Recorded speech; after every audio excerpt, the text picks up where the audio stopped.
Buddy. Right. Welcome to the pre-show. No, this is my problem. Somebody hasn't done this. This is the time of COVID-19. And if not now, then fucking when will we get a video conferencing system for lightweight, non-tactical, non-map oriented, non-super crunchy roleplay, which is really little more than what we got here. We can share screens, we can see each other, we can hear each other, we can chat in the side window. But let's add to that, like, the ability to upload a document and share it. We could update our experience points or whatever right there while we're playing, or the GM could do it for you and everyone could see it. Doesn't seem that hard to build. We need that. Somebody build that. Come on. Yeah, otherwise it's just a workaround, right? Because we could do it, but then it's like we have this, but then sharing it through Google Docs. Put a dice roller. Put a dice roller in there. Come on. We can do this. The question is, who will pay for that? That's what it really comes. I don't know. You make it good and simple at the same time. And this, one of the things I like about StreamYard is it is really simple. But the ability to just like not a full-on Google Drive kind of thing, but kind of pushing in that direction right here in the window. I can type something, you can all see it. Okay, we got that in the chat. Let's just push that one step further. Put web forms in there. Put an input box. Put a drop down. I can make a drop down. You can choose a thing. I can put your XP. It automatically adds to the previous total. Boom. I mean, I probably still wouldn't do it, but that'd be so cool. Okay, what about this? You do the MeWe model. Okay, you make the system and it's free, but you sell skins. Right now, you can theme out your whole fucking show. It does like floating logos or creepy cobwebs in the corners, or right. Mm-hmm. Now you can make your show look more professional, more thematically something, and the theme costs like 99 cents a month or something like that. Microtransactions, baby, that's where all the money is. That's because everybody's got is micro money. When all you've got is micro money, you need microtransactions. Jesse, you're muted. I'm muted. Now I'm not. Anymore. That's how Asian MMOs make their money. Everything's free, but you can buy costumes and mounts and all that. That's and they make more money than the traditional Western ones.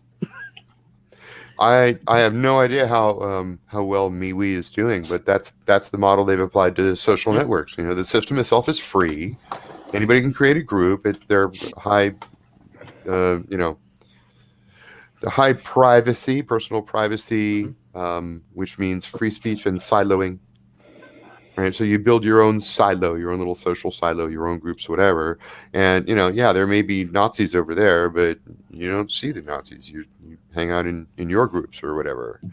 So everybody's got freedom of speech. They don't steal your shit. Their big selling point is they're not selling your data. They're not doing what Facebook and Twitter. TikTok, they don't live off the ad revenue. They don't do that. What they do is they sell you add-ons. They sell you dark mode. They sell you skins you can apply to your page. I don't know how well it's working for them, but I think for something like a role-playing game, for which, when I log into MeWe, I'm looking at the content. I don't really care if the UI has a visual theme, as long as I can read it clearly, right? But a role-playing game is different. The visual theme can be very important. It can help set the mood. Even if we could see the comwebs on each other's screens, it would help set the mood for what we were saying. And if we were in dark mode and there's cobwebs and we're playing some sort of creepy horror investigation game, or if we're playing a typical fantasy, then the unused portion of the screen looks like maybe dungeon brick wall tile.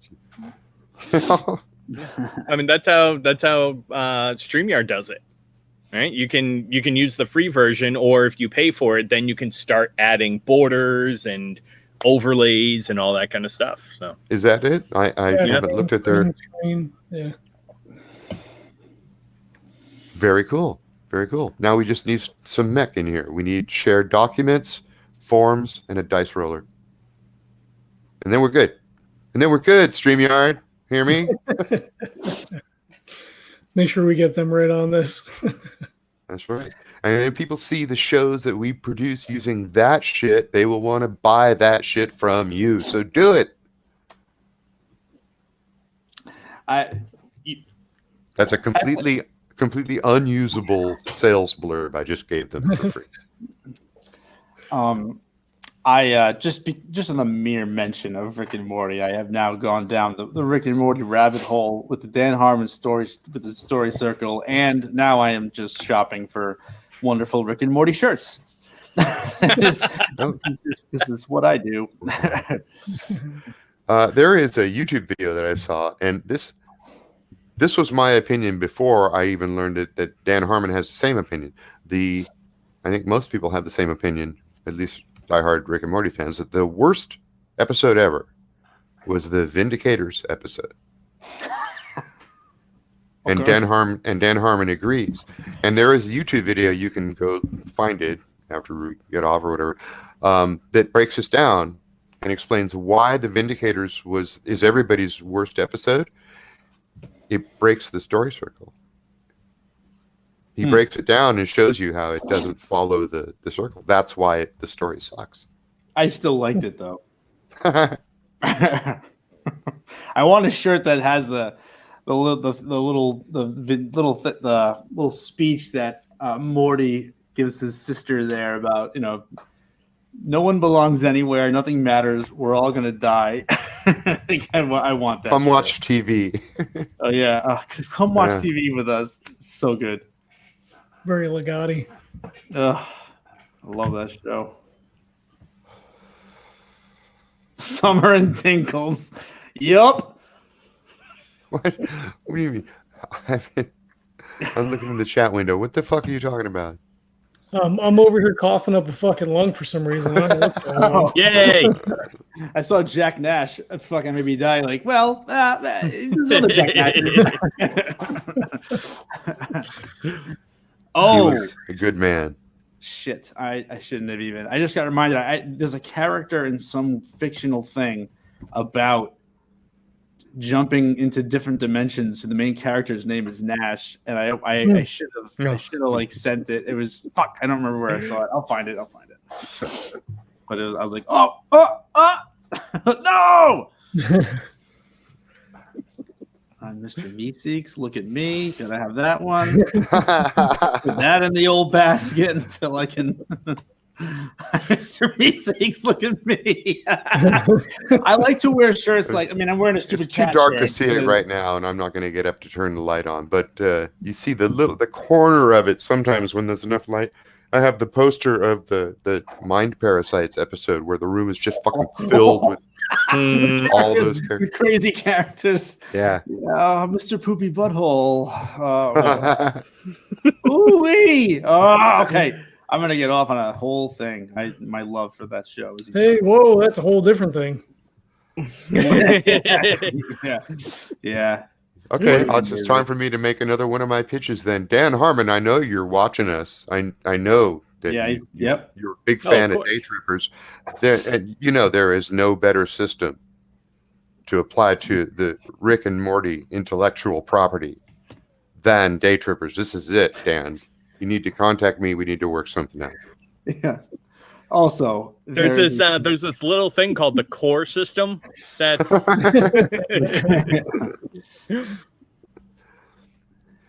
yeah. I don't want to go behind your back, Dan. I don't want to create, Jim and Gordy. But I could. Publish it as a core extension. Or Doc and Marty, am I right? In a way, that would be sort of karmically perfect, though. Wouldn't it? Yeah. All right. John, take us in. All right. Hello and welcome to the Legends of Tabletop podcast. We're getting ready to jump into Day Tripper session 30, where we left off. Well, I guess I'll let Todd give us the recap, but we had Reggie leave off with, did the other Reggie get in the truck? Take it away, Todd. Wow. Yeah, these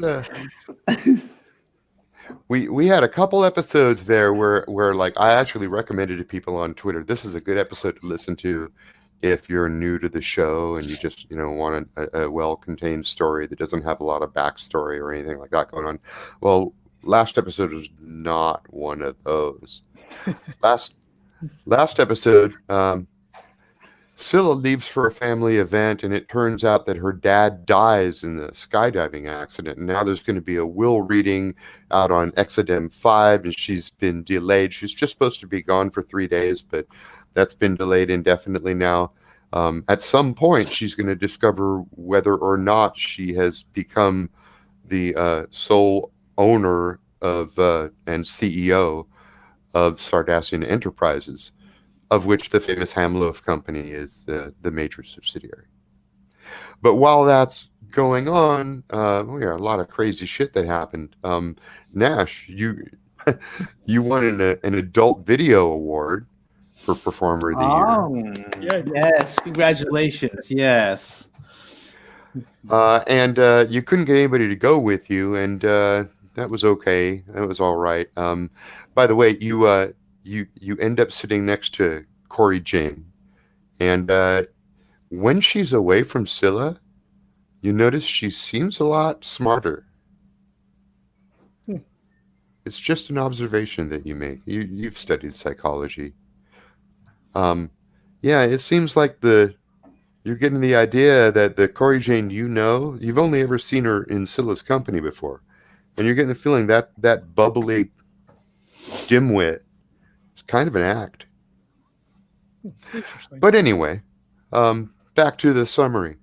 While that's going on, Reggie has been doing these meditation experiments. He's got this weird idea about the singularity, which is some sort of trans multidimensional connection across Reggies in different alternate Earths and different timelines. And he's attempting to either contact it or envision it or realize it or something like that. And some weird shit has been going on. You've been having some weird dreams. In fact, I'm going to ask you to tell me one of your dreams later, so think about that a little bit. Now, it turns out that the audience isn't the only ones interested in Reggie's dreams. Deck also had a lot of questions about Reggie's dreams, and while Nash was scurrying off to go pick up his golden phallus, the two of you were having a conversation about, dreams and weird shit, psychic stuff, lucid dreaming, that kind of thing. And it's a little bit weird how much interest Deck was showing. And then along the way, he lets it slip that there's this data sphere containing a whole bunch of dream material that is not in the Reggie's dream tapes that you have access to. It's additional material that's been pulled from the publicly available data stream and stored on a data sphere somewhere inside the headquarters of Somnambula Inc. And Deck says, we ought to go get that data sphere. And Reggie says, how the hell do you know about this?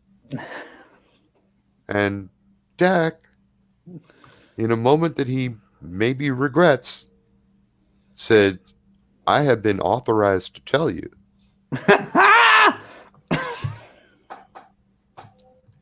Which leads to a whole cycle of round and round between like, do you understand that what you did isn't really cool? I mean, you're part of this team, are you not? Yes, I'm part of the team, but you can't be part of the team if you're working for somebody else. Well, that wasn't part of the agreement, but that's kind of the agreement. If you're working for somebody who's got interest in us without telling us, it's kind of questionable whether you're actually part of the team or not. And Deck just seems to argue in circles like he does, just coming back to the same point where he doesn't seem to think that he's done anything wrong. There's no contractual obligation. There's no breaching of any legal agreement. And he doesn't think there's anything wrong with working for two employers at the same time. Nobody stipulated that that wasn't a possibility. And he assures you that, to the best of his knowledge, this is something that's supposed to be helping you, not harming you. But Reggie's having none of it, and Deck says he doesn't know any information about his employer. He always just works through broadcasted messages that come through his clutch. And so he leaves, saying that he's going to get the data sphere apparently by himself. Okay. Reggie's meditating that night and thinking about it and falls asleep. You're going to tell me about this dream in a little bit, but when you wake up the next morning and you go down to get a printed pizza at the corner, this dark hover sedan comes up next to you, black sedan, window rolls down. There's two old dudes inside there, one on each side. They look exactly the same, like mid-60s, older Greek gentlemen. And try to get you to come in the car. A bodyguard who looks like a woman in maybe her mid-30s, well armored in like really high quality, flexible, skin tight body armor. Got into a combat stance and looked like she was going to tussle with you when he whistled her back into the car and said that won't be necessary. One last chance. He reveals that he knows an awful lot about you, Reggie. And you don't catch his name. No, I missed that. Because you're too busy snarking at him. Jibber-jawing, yeah, jibber-jibbing. Yeah, just being Reggie. I'm sorry. I have to I'd like to resubmit my apology for my behavior. So the gentleman says, perhaps I've caught you at a bad time, and he leaves you with the cryptic statement that perhaps you're not as central or as much of a centerpiece as I thought you were. And off he goes. And that's where we leave Reggie in the street screaming, "Did the other Reggie get in the car?" What did the other Reggies do? We're fine. All right. So you pick up your pizza, which is slightly battered, but still mostly edible. And you go back into the room and you sit down when you're eating and you're thinking about the dream you had last night. What was that? Oh, man. Let me tell you. In character, I'll tell you about my dream last night. You see, what happens is when you go into a dream state, right? You feel as though you're not actually there. You know, oh, this is a dream, blah, blah, blah. But no, this time it was like, oh, no, you woke up in bed, you know? So I got up and I walked around my room as if I was awake. But I wasn't, you see. I was still dreaming, but I knew it, but I wasn't acting like it in the dream. And then, all of a sudden, I was outside. There was this field, there was this grass, and I was watching it grow. I could see it growing. And as it grew, it sort of like, sprouted. You know how grass sprouts and it has like the little sprouties on top? Well, it just kept going and going. And then it grew slowly into just basically a forest. And I don't know, what are they called? Redwoods, those massive trees. Soon, I was in this massive forest of redwoods. It was crazy. And then there was this road that went through all of the trees. And there was like the trees themselves had like, carve outs. And it was like, I'm going to tell you, it was very strange for me to have experienced. But the bottom line is I ended up following this road, intertwining through all the redwoods that had been carved out to make way for this road. And eventually it just kind of like turned back into this strange field. And all of the trees slowly shrunk back down. And then I was watching everything in reverse. So I'm just kind of like staring around, wondering what the fuck. And so I reached down and as everything receded back into the soil, I just took a handful of soil and held it in my hands. And what I saw within the soil was everything. I saw the cycle, the circle, the cycle, of everything. It is intertwining dimensions, all of the things within the soil in my hands. I saw all the Reggies, all of the Nashes, all of the decks. They were all there. But I just couldn't, as the dream sort of destabilized and I knew, oh, this is it, you're going to try to figure something out. All of the dirt slipped through my fingers slowly, and there was nothing I could do to stop it.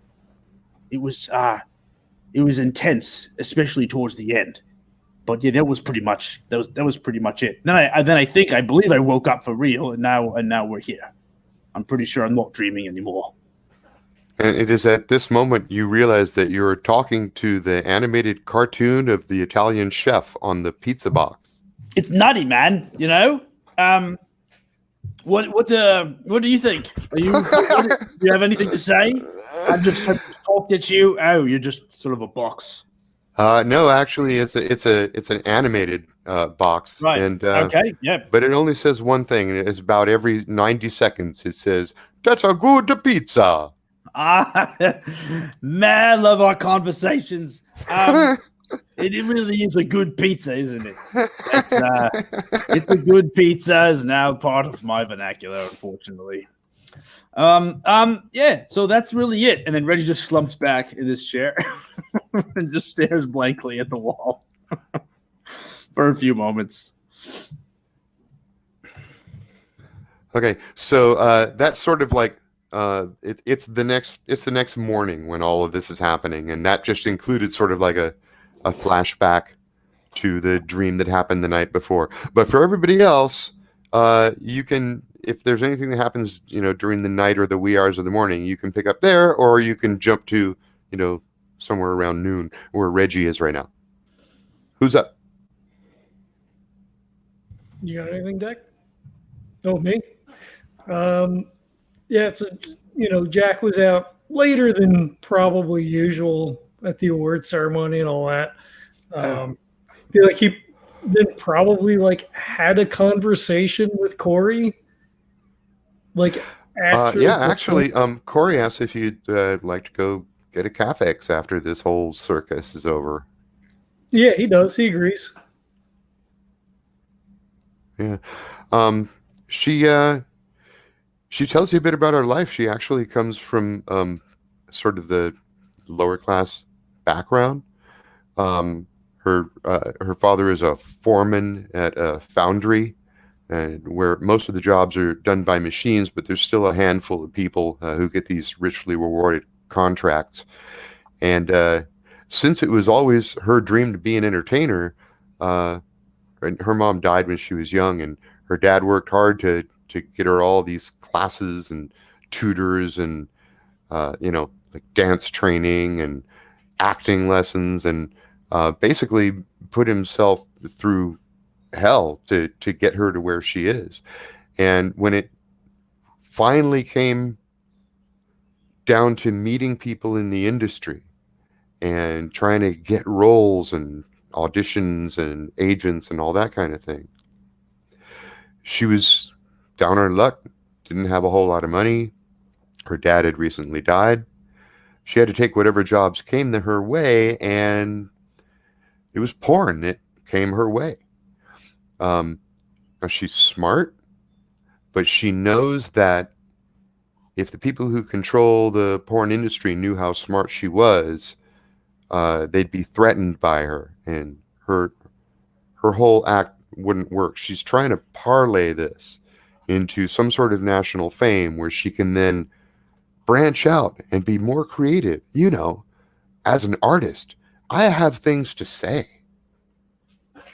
And you're like, who are you? I've never met. Takes another sip of his cafe so he doesn't have to say anything right away. So, well, I mean, how did you wind up getting hooked up with Scylla then? Oh, well, she likes hanging out with porn stars because it's part of the appeal.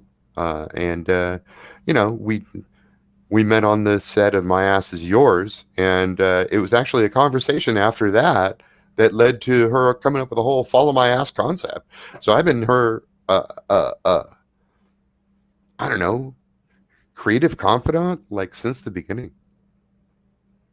No, it's not a bad Of the place. show. Of the show. I mean, I didn't know her when we were kids or anything. Yeah. You could probably parlay that into something else, no? Yeah, I'm looking at my options. I'm pretty comfortable right now, and I don't think of my porn career the way that I used to. It used to be, I have to get out of here as fast as I can, just make enough money and then bail. But, people like it. Believe me, I know. Yeah. And he You, picks up the trophy off the floor and holds it up. yeah, she sort of fondly strokes the trophy as you pull it up on the table, and she's like, "Yeah, you don't do bad yourself. You do damn fine as far as I'm concerned." And that's when she puts her hand on your thigh. Well, yeah. I mean, I'm doing all right, I guess.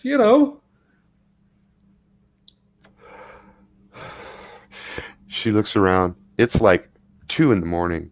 There's nobody but there's a cook in back, but there's just a couple bots and there's no other people in here.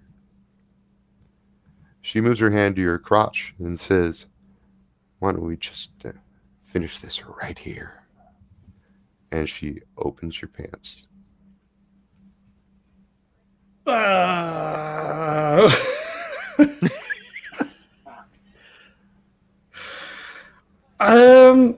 Yeah, I think he's probably more shocked than anything and just doesn't do anything. She slides below the table and starts giving you head. He kind of awkwardly sort of looks around. The bots are nowhere near. And you're like, okay, this is a weird thought, but this is the thought that actually goes through your head. This is the first time you've had sex without a camera on you in a year. Oh my God. Yeah. That's probably more what he's looking for. Where's the fucking, where's the camera more than anything, right? That's Reggie's catchphrase.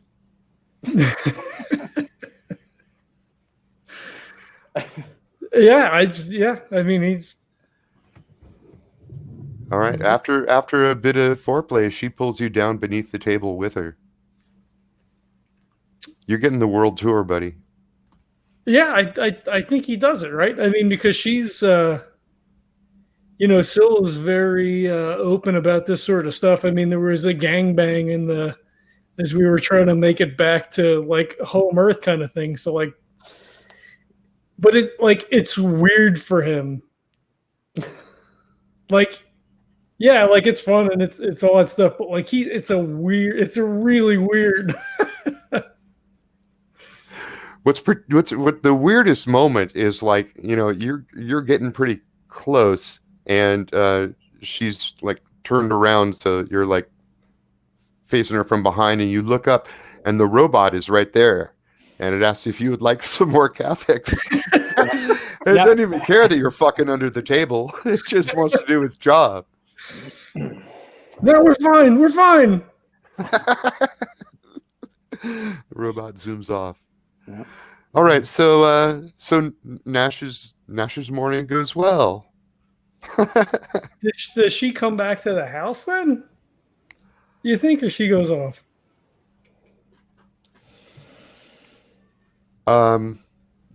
After it's over, she puts herself together and sort of snaps out of her sex vixen persona and back into her businesswoman persona. I mean, she rode you hard for 40 minutes under that table, and became the wild person that you see on film when she's on camera.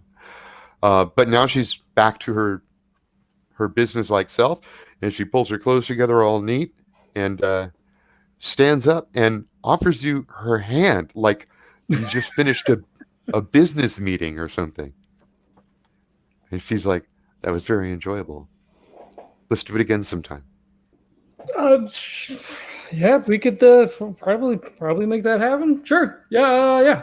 He like awkwardly like stands and like shakes her hand and like looks around like what the fuck. She snaps her fingers twice, and her personal soundtrack comes up around her. It's God. deep bass rhythm, and she sashays her way out of that place, just looking like the last scene in a movie or something. Like the sun is coming up through the glass behind her, and she's just wiggling her ass with this pounding bass soundtrack following her out the door. Nash just like waves the fucking bot over. He looks at it for a minute, like he's thinking about ordering a drink, and he says, "Coffee, black." And then he just like the camera cuts away, and it's just him sitting by himself, like sipping on a hot cup of coffee. Nice. All right, Deck. Let's cut to you.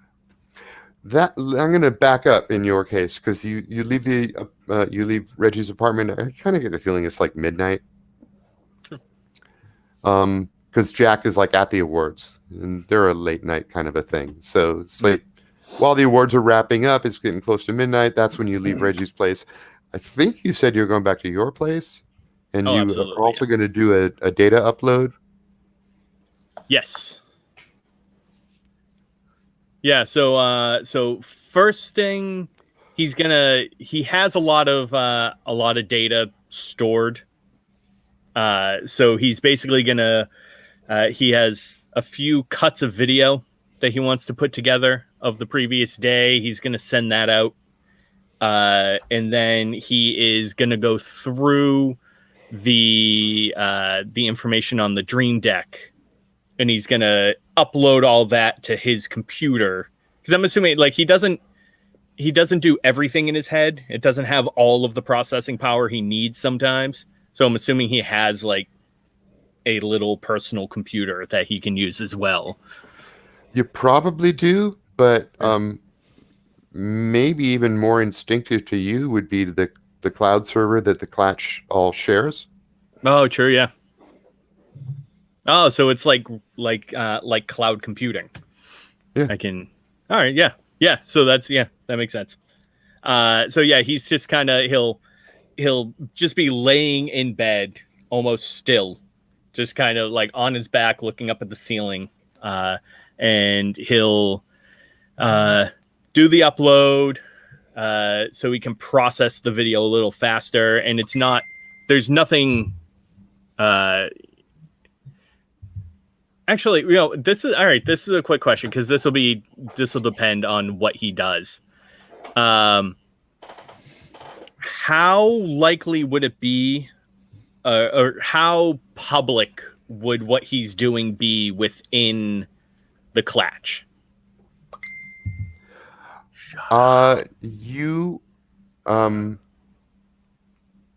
nearly blew your cover in the last session, and when you called the Clatch to warn them that there may be people snooping around after you, you were told they had already handled it and created false data. So we have to assume it's not just you on this mission. It's actually it's actually your whole Clatch. You are the field agent. Right. Awesome. Yeah. So then in that case, so that would depend on exactly what he uses. Because I'm assuming if it gets uploaded to the cloud to our personal server and he's using that, then they also would have access to it.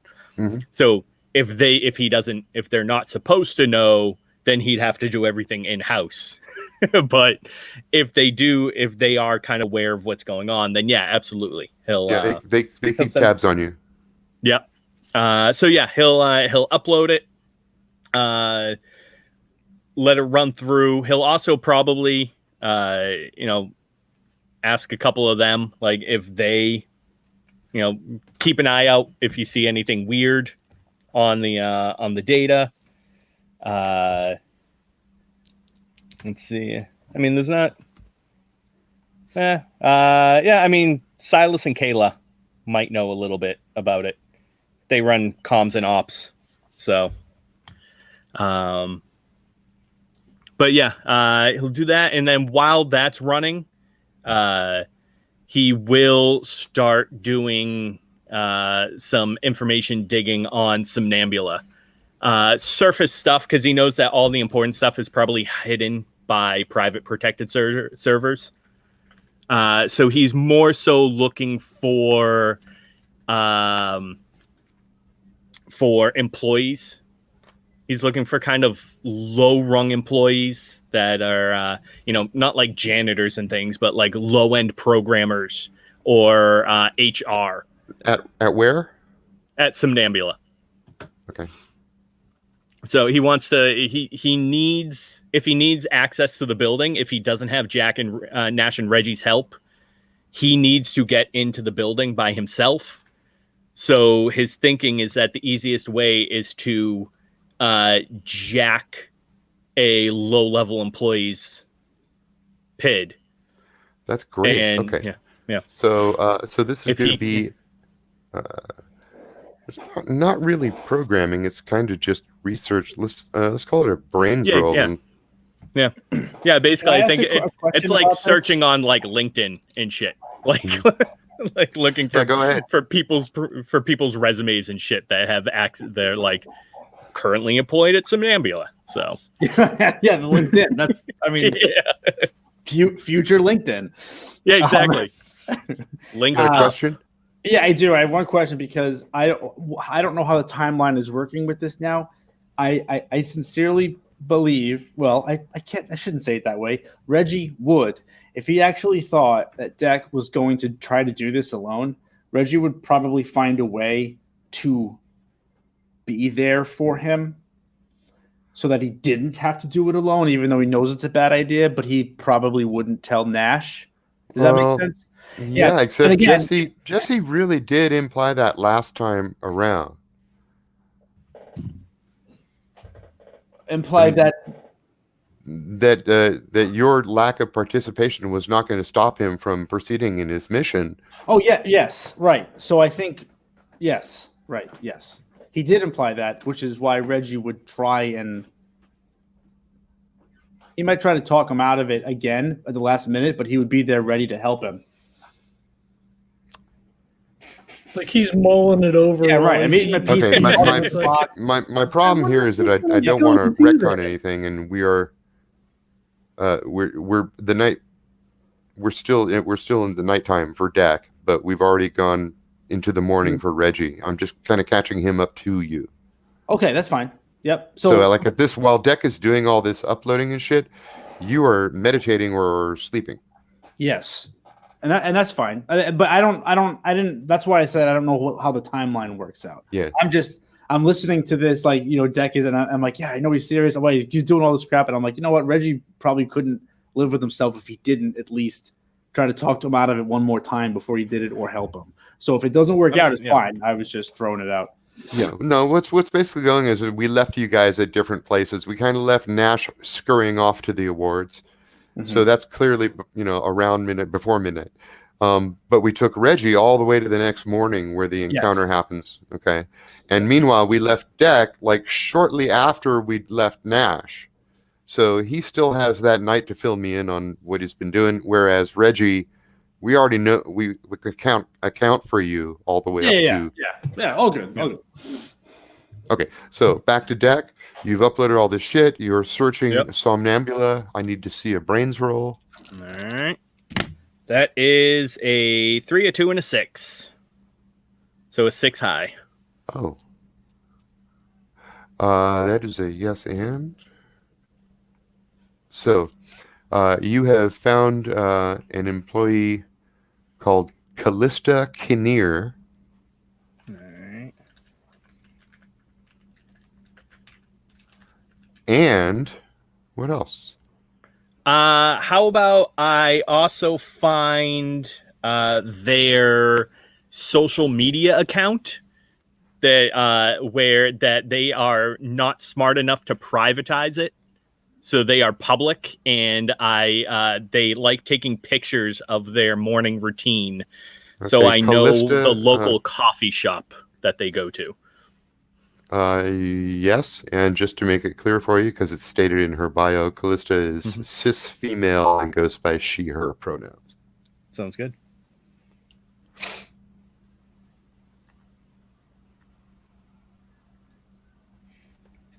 All right. So, you probably do sleep at some point. I mean, you're not really a machine. Oh no. Yeah, I figure he probably. I mean, he'll initialize the upload, which will probably take a little bit. I'm assuming it's a lot of data from that dream deck. So he'll do that. He'll get the search. He'll find that, scope her socials out, find out, where he could. He doesn't want to meet her. He doesn't. There's no face. He doesn't want any face-to-face contact. But he just wants to know where she will be, and he'll leave it at that, and then probably log off. Right. So you're, if I'm reading you right, your plan is to piggyback on her ID and get into the building. Exactly. Yeah. His basic is I have a couple of things, but he basically, I just want to find out where she is, if I can get close enough to possibly ping her, and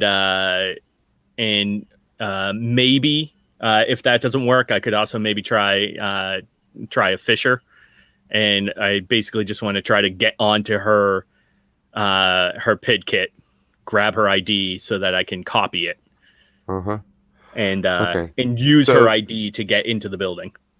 Okay, so it seems like the best way to do that, and the common tactic in such a situation, would be for you to use a sniffer, and get in physical close proximity, so that you and her are sharing the same network. Exactly. Yeah.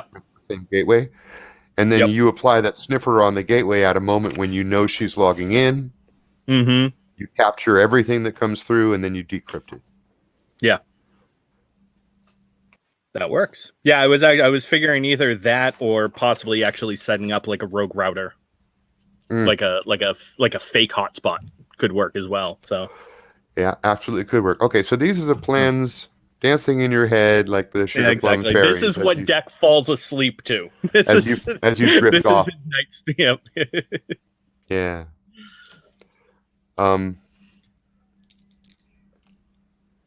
Okay, and I think that means we can take you up to the next morning, and then you maybe sleep in a bit. Nash, you almost certainly sleep in a bit. You probably take a shower as soon as you get home, and then you sleep late, and then you take another shower.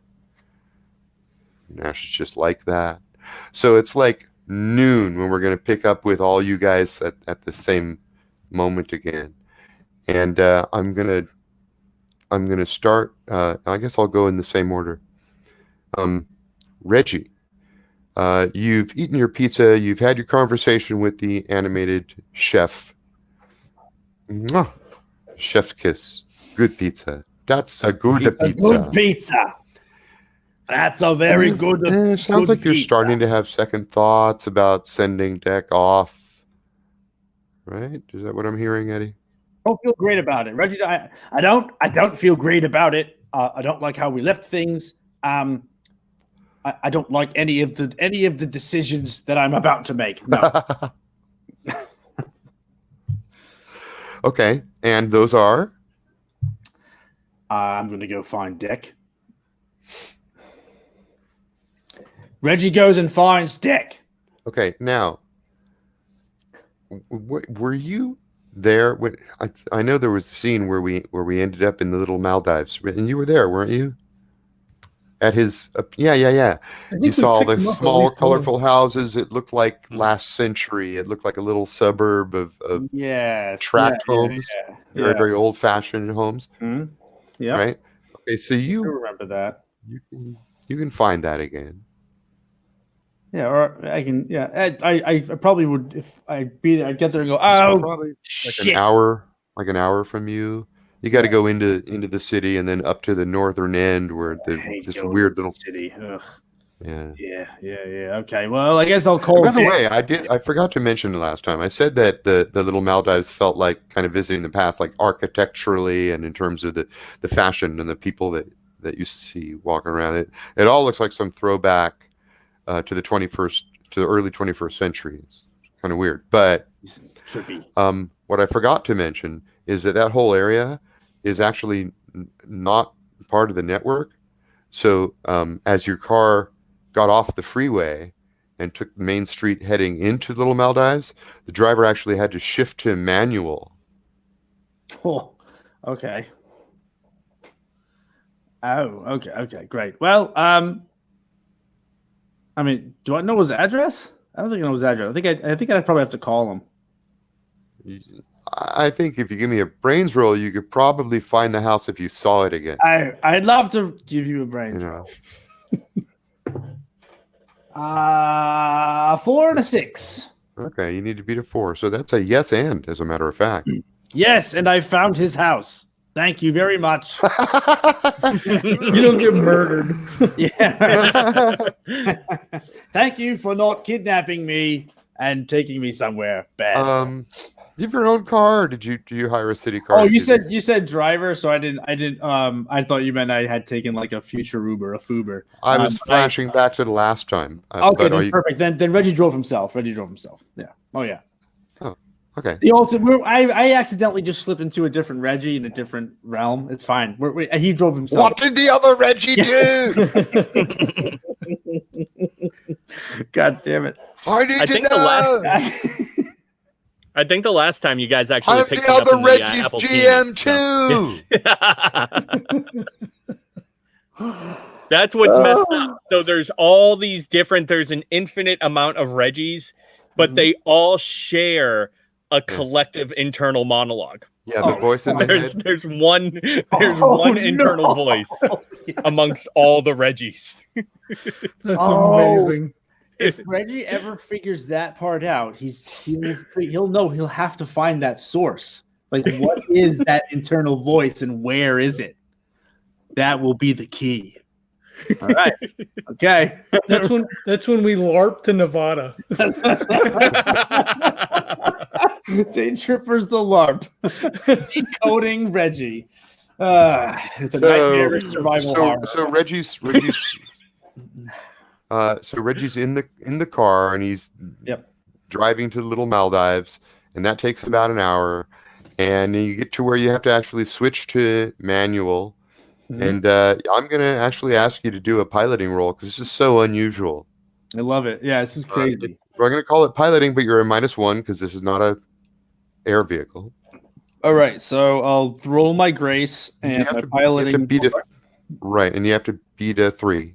Okay, all right. There's a 60, so 7 totally. All right, so actually that's another yes and. I'm not sure what the and might be. As you switch into manual driving, come into the little neighborhood, you're looking this way and that for the house, trying to recognize exactly where you were, and you realize that there's a little gang of like scooters, little electric. These are like really from last century. This is old shit, like little mopeds and scooters. They're like 100 years old. They're all rusty and fucked up, and there's like 8 of them, and they all have these dark-skinned island guys. You know, a lot of the people here have this sort of same ethnicity. They're some sort of Polynesian, Malaysian. You're not even sure exactly, but that's what these guys are. It's like a little scooter gang. It's the Little Maldives Rusty Scooter Gang. Oh no, it is. Boy. I'll have to be careful. But you have an and here, so I'm just setting the scene for you. You can still tell me what the and is.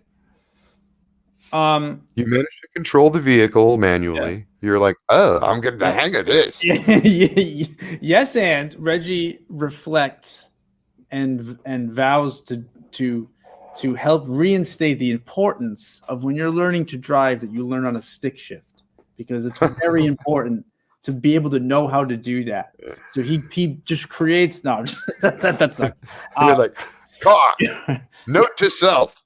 Note to These fucking kids these days with their automatics and they're crazy. They need to learn on a stick shift. Yes, and well, how about shit? No.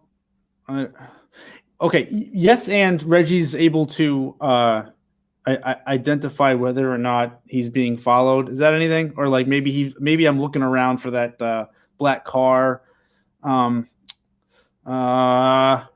Yeah, I really don't know because yes, and I drove the car good, so now I'm in front of the house and I just parked it so right. It's so fresh. Yep. Yes, please. I cede my time to Jack Nash. Yeah. The interesting thing is that at the moment that you're parking the car so perfectly well, just parallel parking. The car's computer, which you had just been speaking to a minute ago, begins playing an ad.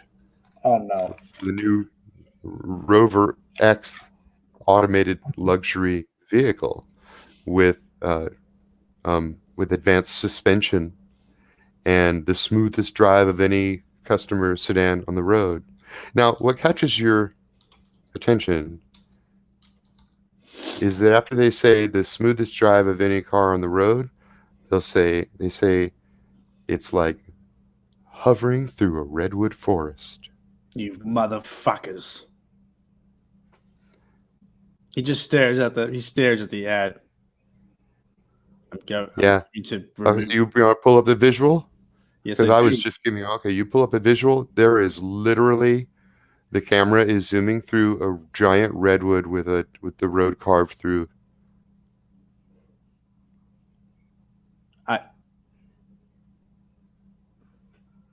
Reggie just sits back and he thinks for a little bit. All right. So that was a dream Reggie had. I wasn't connected to anything. Anyway, I wasn't doing any of that. I destroyed all that crap or got rid of it. All right. So Reggie puts it in a place in his head. He creates another room in there where he throws this little tidbit of factual knowledge that he's been fed an ad that he dreamt up. So he has this little sub file in the little room that he made in his mind that says, should I seek royalties for this ad? And also, yeah, I mean, I don't know. It just sits and contemplates for a second. Like, this is all too weird. And after the voice says that, the music kicks in, and you're like cruising through this redwood forest, and it's really, really soothing. You don't want to say it's like literally the scene from your dream, because you can't exactly tell, but it totally makes you feel like you're reliving the scene. Actually. Okay, so Reggie. Okay, all right, hold on. So this is on a display, or this is like a projection? It's a projection off the dashboard, which is it's just, it's usually used for maps, but you can ask the computer to show you the latest news or whatever, and it'll do it. Okay. Can I? And there's ads on it because you bought a cheap car, so there's ads on everything. I would like to ask I would like to save the ad. Can I save the ad? Yeah, you can add it to your favorites. You can add it to your favorites. Fuck. Nope. I don't want to do that. You're not going to trick me. I'm not going to participate. Okay. Well, then you would need a programming role to actually. Well, and then in that case, Reggie. In other words, Jack could do it. Yeah. I instead of that, what Reggie's going to do. He doesn't think. I don't think this is going to work. I don't. Just right off the bat, I don't think it's going to work. Reggie, and I don't think Reggie thinks it's going to work either. I think he's just. This is, maybe this is too fucking weird. at the moment because of everything that's going on. So I'm going to try. Reggie's going to try to. Reggie's going to try to lucid dream into the ad as an experiment, not as any sort of an actual plan or anything, but as an experiment, because he's experimenting with lucid and mental and realities. He's going to try and lucid dream himself into the ad, into the world that the ad has created. Okay, now I want you to recognize, audience, Stupidity of this man. Reggie Aloysius Carlisle is a strange and unique individual, and that's why he actually gets to roll for this. You got to beat a 10. Okay, that's awesome. Okay, good. good. I'm glad it's that. I think I want to insert a drum roll when I edit this later. I don't know if this happens. I'm rolling a psych 4. My lucid dreaming is 3. I can only get up to a 9. But that's still a yes. Like that's a yes, but right. Like I believe so. Yeah. Oh, I see what you're saying. Even if you miss by 1, it's still something. Yeah, so the risk here, yes, but congratulations, you're trapped in your. Well, no. I'm sorry. Missing by 1 is a no. Oh, no, and no, but no, but. Oh, no, but yeah. So you're going to fail, but something positive could happen. Mm-hmm. No, okay, no, but yeah. He does a lot of squats. He's trying to fix that. Let's just kind of go ahead and do it. Oh, this will be fun. So my highest is a 3. So that is 6. Yep. So the blood. Well, there's no blood. No blood comes out of anything. A strange liquid comes out of his ear sometimes. Yeah. This is actually a no and. Awesome. You have a stroke right out in front of Nick's house. So right. Calgon, take me away. Is that anything? What is that? You do in fact pass out. Good. For 2 hours. Mm-hmm. Ow. Yeah, you're gonna wake up 2 hours from now with a splitting fucking headache. That in itself is a result. It is a result. It is, and for that you get an experience point. But but let's move on. All right. Yeah. Okay, so Nash, it's the next morning. So like Nash is going about his like normal routine. Like he, gets up at like 7:30, 8 o'clock. He's, has breakfast, coffee, feeds the cat. When Reggie's like like in my head canon as this is happening, like you see, Nash, he's kind of like petting the cat and he's talking to him or whatever, and like all of a sudden he just like fucking shudders like a duck walked over his grave, and he's like, weird. House, turn the check the heat. Set this bitch to like 76 or whatever,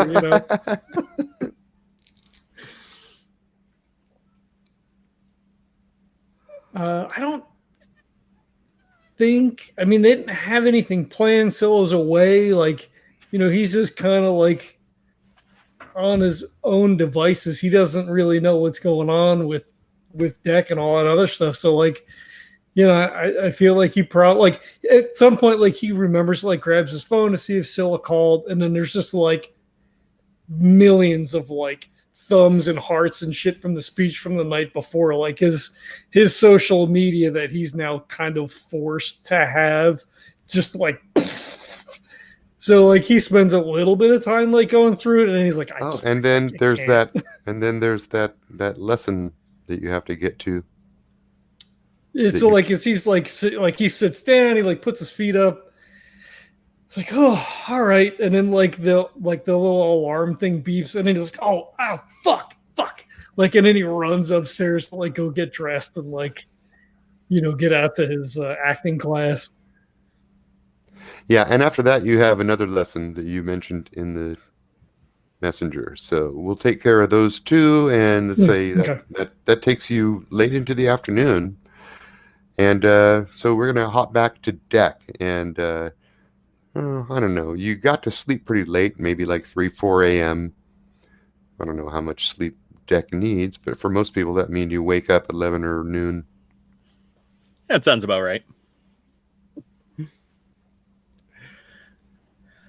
So yeah, he'll wake up, check the chat, see if anybody stumbled upon anything in the upload that he made, see if he's gotten any contact from the client. Okay. About any happens, of the. Okay. What happens is before that, and a little bit more distressing than anything you might find there, because the chat network says you're logged out, and you think that's weird, and then when you try to log in again, your password is denied. User account does not exist. He will. You know how like when you type your password and you think you've done it too fast, so you type it in again, and then you obviously typed it in too fast again. Maybe you're tired, so he'll slow down a little bit. And this time, like normally, like he'll it's not even hands. It's almost like the system that like Stephen Hawking used. Like it's all like eye gesture for tiny little stuff. This time though, he'll actually like bring up the virtual keyboard and like type it in. And then he'll type it in again. And then it's literally like one like at a time. And he probably tries to enter it like 7 or 8 times. Because I don't think he's ever actually been like, he doesn't log out. Like it's always in. He's never been out. Yeah. So at first you're like, maybe they upgraded the system or something. Right. Yeah. Maybe there was a reboot of the system, or something happened with the servers. Yeah. So you do it over and over again. It's getting slower each time. User account does not exist. I love the idea that Deck, as advanced as he is still susceptible to the human, like, oh, I fucked my password up. Oh, I fucked it up again. I gotta post it out. Even after everything, I love that. Oh, thank you. Okay. Well, actually, he could ask any one of his AIs to do it for him, and they would repeat it with perfect precision. That's usually, I mean, most of the time, that's probably what happens. Like, anytime he has to log into something, it's like, because he doesn't use normal passwords. It's like the suggested password that you get from Google or something that's like 27 characters long. That's what he uses, but he doesn't remember it. He has the AI. He has his bots that do it for him. That's all stored data. In fact, the first time, that was probably it. You just went, log me in, Tarek. Yeah, exactly. Then you took over. And he comes back and shrugs. Yeah. Now you start looking at the rest of your interface, and you notice that a lot of icons have disappeared. That there is anything left that you click on and try to log into. The user account doesn't exist.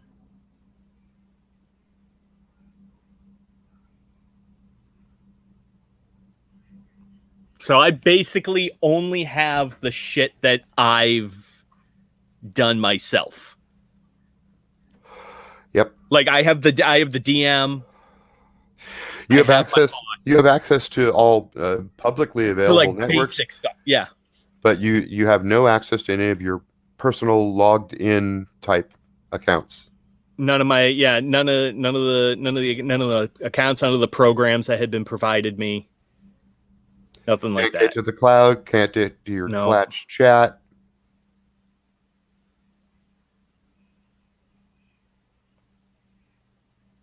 I think he's gonna can't even log in to the admin level of the Crab Systems network. He's just gonna lay in bed. Because okay.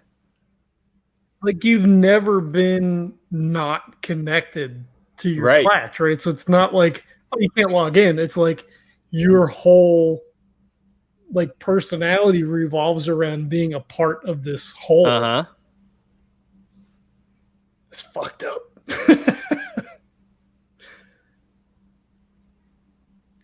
You don't exist, Decklan, Laela. Is this because I didn't get in the car? No, see the problem is that it goes much deeper than that. Okay. All right. It goes I'm talking in response to what Tod just said. Okay. It goes deeper. So it's not that I don't want to say too much. I don't know how much, don't say too much. Yeah, it goes much further than the fact that Decklan Laela doesn't exist right now. All right, I'm just going to internalize that I started it. All right, I'm going to go. All right.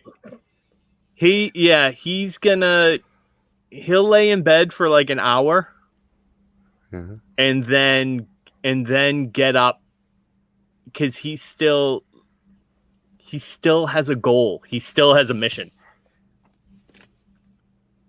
Because it's kind of more than what his contact has given him. It's more than that. At this point now, he also feels like he needs to do this for Reggie. So he feels like he still has to do the job.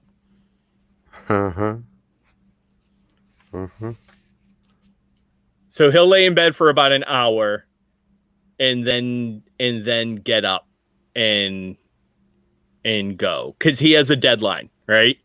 Like he knows when Callista's lunch break is, because she posts at the same time every single day, so he knows that he has to be at that shop at a specific time.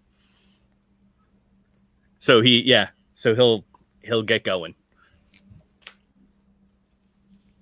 Does he see Reggie passed out in his car right in front of his house? That is up to Tod. Depends on what the timeline is. The timing is kind of right.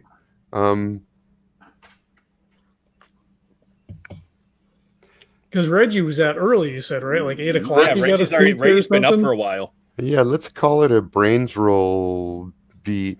2. By Reggie or me? By you, to see if you recognize Reggie's car. I'm not sure if I can beat a 2 or not. Jeez. That's a 6. All right. Yes, and you can see from your vantage point Reggie's foot, which is like pressed up against the passenger side window. Yeah. Like he's stretched out on the seat. Yep. For sure. Mm-hmm. He'll walk over and just kind of give like a little tap on the glass on the driver's side window, or the pad, depending on which way he's facing. I'll like tap the window. Reggie, give me a health roll. A health roll? Yeah. Now this is a health roll and beat a 3. I got a 4. I rolled a 4. All right. Yeah, you hear tapping at the window, and it's enough to pull you to consciousness. Hey, it's not the wall again, Billiam. He looks up and looks around.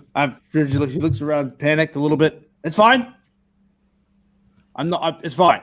And he gets up and rolls the window down. Hello, Decklan. Decklan Laela, my friend, my co-worker, and all of that. Hello, sir. Mr. Reggie, what are you doing here? I don't know. I've come to see you in hopes of maybe either talk you out of doing what I know you're going to do, and also to say I don't feel right about you doing it alone if you're going to do it anyway. So I suppose I am offering to help you. Deck.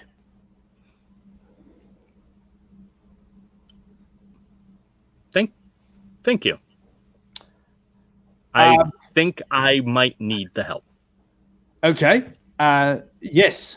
That's exactly why I wanted to do this. I also maybe I have to say I'm sorry for my initial reaction to all of the things that you had said.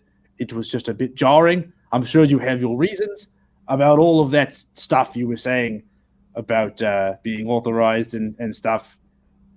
I am sorry for my initial reaction. Are you going to mention the visitor you had? Well, I'm sort of building up to something, Deck. I wanted to kind of like run something by you. Let's just say I had a friend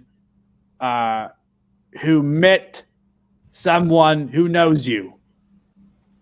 Okay? And that person said, hey, get in my car and we'll go for a ride. And then he didn't get in it because he said he was like, he knew you or something. Would that be cool? He knew me. Yeah, it was some sort of a big-time bigwig man. He had some bodyguards. He was trying to get me to come in the car. He was cordial and nice. I just, I don't do that. I don't just get into cars with strangers, especially when I've just got a pizza. Don't fuck with my pizza. Do you know anything about that? How did he know me? Did he say? Well, let me just recall on my memories, Banks, about whether or not. What the man said was something very similar to this. He said, "I'm even aware of the conversation in which you asked Decklan who it was that he was working for. I am that man," he said. Yes, okay. This is that's right. I got it. There it was the whole time. It said that he was the man that you work for, that you answer to, that you report to, all of that stuff. This was the man.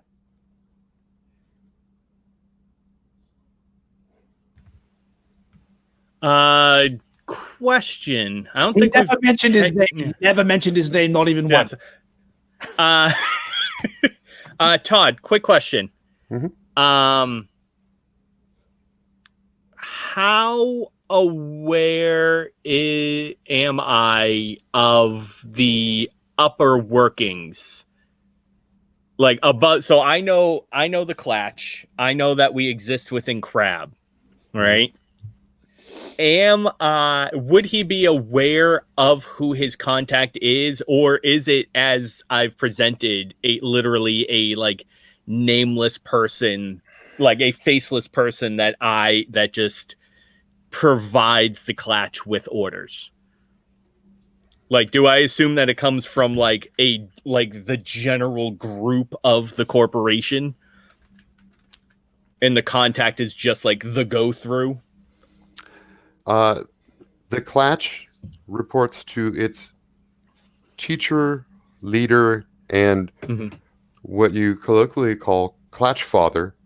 Yep. Is a man named Weldon Vangelos.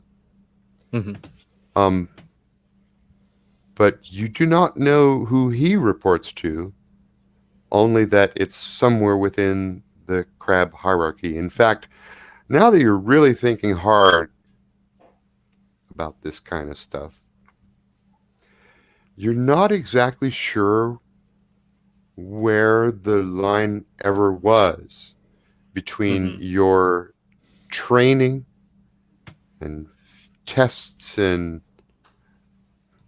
field exercises and the moment when you actually became an asset. Oh yeah. I mean, I'm You're assuming not he sure kind of because it would be perfectly safe to assume, if you want to go as paranoid as you can, it'd be perfectly safe to assume that all the way back to before you were old enough to recognize this kind of thing, you were being used as a tactical asset in field missions that you weren't even aware of. You were told that your cryptography skill is being tested, or your ability to blend in the crowd, or stuff like this, when the fact of the matter is you can't prove that those weren't missions. You could have been used as a tool from the time you were a little kid. Yeah. It's kind of like the movie Toys, when the kids just think that they're playing video games, but they're actually flying drones to bomb people. It was a weird film. Yeah. I liked it. Yeah. Okay. So yeah, he'll kind of put two and two together. So he doesn't exactly know who this person is, but he can probably assume that they are somebody within the hierarchy who knows this kind of stuff. So, it's you do not think that Weldon Vangelos, your Clatch father, is the source of any of these missions. He's merely like the leader of this team, this group. He's the one that he gets the order and then distributes out, who will take care of what. But yeah. And then I can almost basically it's run it, although it is ostensibly it is a school in which children are raised in order to work together in friendly groups that share responsibility, and all very, socialistic and well-funded and educative. But in fact, now that you're thinking about it, it's run very much like an underground communist network. Oh yeah. Yep. And yeah, you can also probably assume like the contact that he sent, like it's not one person. Like in his mind, like he never assumed that it was just like one person that he is in contact. Like he could be sending it to a person, like a single account that is then shared by God knows how many people even. So like he has, you have no way of knowing. Or it could be one person. Like he has literally no idea what goes on behind the scenes. And that's all starting to kind of trigger things now. And yet you've got this thing inside you where you trust Crab. You were raised on their propaganda. Their logo is like your flag. Yeah. Like they're but now he feels almost like a soldier left behind the lines that was just told, like, yeah, sorry, we can't come and get you. Yeah. Like he has been locked out. Locked out. So, yeah. Okay, yeah, so it's probably quiet for a few moments when Reggie tells him that, because all that's flying through his head. And then I mentioned that I had a problem with the dreams, and then I said I knew I knew a bunch of people that also had that same. Are you okay? Snap out of it and say, yes, I am okay. Reggie, cool. You just it was only there for a second. It crossed his face for a second. But you think you just saw Decklan actually feeling a feeling. How would I even know what that means? His face looked genuinely human for just a moment. Okay.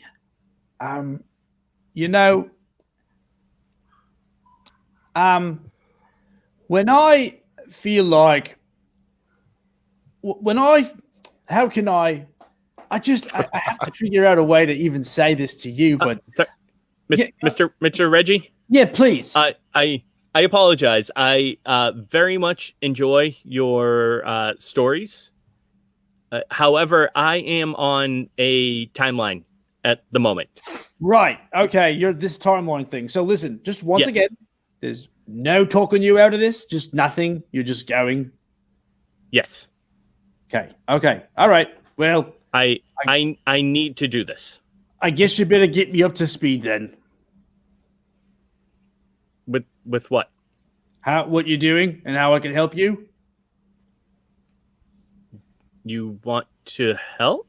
Yeah, because you're gonna go in and you're gonna die like so fast. It's just gonna be so fast.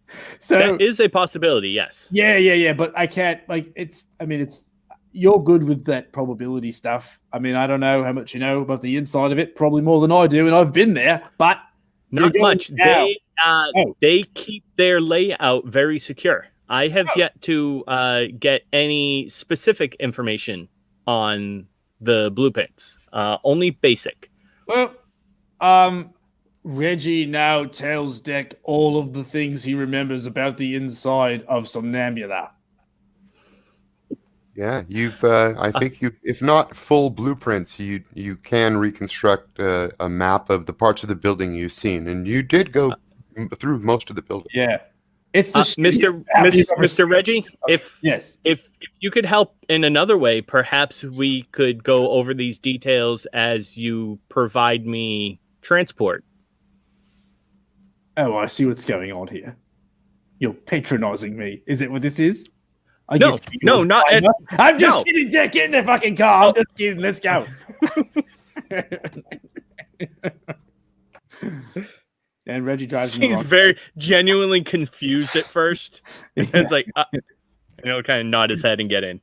Reggie, Reggie remembers that he saw emotion. Mm-hmm. I'm gonna put that away. Yeah, so I think what Deck will do is he'll pull up he'll pull up a general map, the general map that he was able, of like every city kind of has like general layout of most buildings, but it probably doesn't include like the specifics of rooms and all that kind of stuff. So he'll pull up kind of a general layout of the building of as best as he could find, and then he'll begin to draw over that with the description that Reggie gives him. So he'll be able to like fill in small chunks as he goes. So you're getting into the car, and yes, Reggie is starting to describe, and you're pulling up the map and adding to it. Correct. And Reggie puts the car in drive. He's like, oh yeah, manual. Mm-hmm. So you turn it around. You do like a 5-point turn on this dirty little road. You managed to get the car turned around. It changed it to 5-point. It was safer that way. This you don't see any people. The streets are really quiet. Which is last time you were here around this time of day, there was people everywhere. Streets were really quiet. That little scooter gang that you saw before, they're gone. No idea where they are. So you're driving up this little hill. The road is a little bit bumpy, and then you're going to have to make the switch to automated drive when you hit the paved part of the road up ahead. There's going to be a little bit of a bump, and so you're anticipating this, and you got your hands on the wheel, and you're ready to hit that button at the right moment. When suddenly you have to make a driving roll much faster than you anticipated, because there was just a loud sound, and the car lurches backward while you're driving it, and it's swerving out of control. So this is going to be a driving roll. We're going to call it piloting -1. Okay. You need to beat a 6. Uh-oh. Not rolling very good tonight. There's a 6, so it's a 7. Yes, you nailed it precisely. You almost went off the embankment on the side of the road because there's no railing. This is just a fucked up old dirt road, basically. Holy hell! You damn near went off the embankment, and then you managed to make it onto the paved road, and you hit the auto drive button. And both of you guys give me brains rolls, and you need to beat a 3. Oh, I got a 4. You fucking give me a 4. Hey, there you go. Hey! I got a 1, 2, 4. Both of you are jolted by that, and he gets the car under control and hits the auto drive, and the car begins gliding forward, and then a red light comes on the dashboard and begins blinking, and the car doesn't feel right, and it pulls itself over to the emergency lane. The dashboard is telling you that there is zero pressure in your left rear tire. And while you guys turn to look at each other out of the corner of your eyes, you see movement, and you both turn in time to see a black van speeding off in the other direction. You see that van? Do you see it? Do you have some sort of special thing to do? I'm gonna open the door, take out my drone, and it's basically like softball size almost, and he's just gonna huck it and access it and see if it can fly after. Majestic as fuck. Love it. That's awesome. Okay, this is going to be a grace roll. Do you have any athletic skill? No, I have martial arts. That's it. No, let's just call it a straight grace roll. It's not too hard though. Beat a 3. It's a 4 and a 6. Woo! Yeah, that is a yes, and you managed to hurl it in time so that the speeding vehicle is within its camera range, and he gets he's able to snap several clear pictures of like the license plate and every. Well, all right. Would it be possible? So feel free to shoot this and down, and then I'll move to the other one. Would it be possible for the drone to get a shot of who is in the van, like the driver or passenger or something? I don't think at the angle and distance you're at. I could say that makes sense. There's 2 people. All right. I'm assuming it's like blacked out windows in the back and everything, like only like so. All right, well, so yeah, in that case, it looks more. It's a black van, but more. It's black like executive luxury, not like primer. Oh, okay, yeah. Not like a black ops. We stole a work van and spray painted it black. Yeah, no, and it's not like a psycho. It's not like a psycho van. No, it's like a $500,000 vehicle. Sounds good. Okay, yeah. So so then in that case, he'll be able to get like snapshots of the license plate and everything. So like all identifying markers of the van itself. And all you're going to get, by the way, is these visuals, because because the network ends like 20 feet. You're within the network now, right? But the van is on the other side. The van is in the Maldives. There's no AR. You can't look at them with your AR vision. Yeah, exactly. Yeah. I'm assuming that there's like that I have like a short access range, like a remote range without a network to this, almost like a Bluetooth. I have like 20 feet or something like that.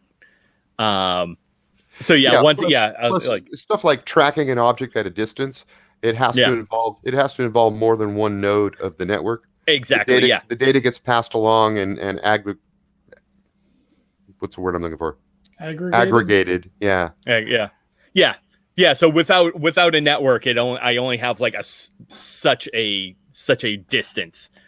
So it'll like take as many quick snapshots as it can before it like gets to the end, almost like a remote control. I'm assuming it's almost like a remote control car where when it gets out of range, it starts to like goes swirly and just like automatically returns back to signal. So it gets like a few snapshots. It'll do whatever you've programmed it to do, but I guess like default behavior would be once it hits range, it comes home. Sure. Yeah, exactly. Yeah. So it gets a few snapshots and then comes back. All right. So you've got the license, and you can also easily tell the make and model of the vehicle. Sounds good. Well, you're out of the car, so you also get a look at the tire. It's been shot. Yeah. This tire's been shot. I'll take the picture of the van and slide it over to Reggie, and he'll Reggie, get are you little. getting out of the car? I'm out of the car. Yeah. Yeah. You're looking at the tire. I'm looking at the tire. I'm wondering how to change a tire. I guess fucking we're gonna have to put Operation Reject Carlisle on hold for a minute while I fix this tire. Nash kind of like looks up, looks into the middle distance, seems concerned for a minute, and then goes back to doing what he was doing. He's like, damn, I think I need a shower. We should probably. Yeah, no, that's a bit on. Should we? I don't want. I don't. You talk me out of calling Nash. Talk me out. I don't want him involved. I feel terrible if he would have to know we were doing this. Oh shit! While Reggie's saying that, he'll hear a ding on his phone. On my phone? On your phone, yeah, or whatever, yeah, on your. Yeah, okay, yeah. I have a flip phone. Reggie has a flip phone. I mean, flip phone, yeah.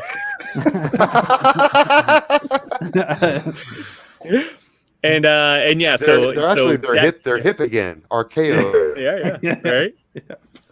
Decklan taken the picture of the van and the clearest one he got and slide it over to Reggie. Yep, and Reggie's phone immediately turns it into a pixelated mess, and he looks at it. That's wonderful. You've got a wonderful picture here of the van.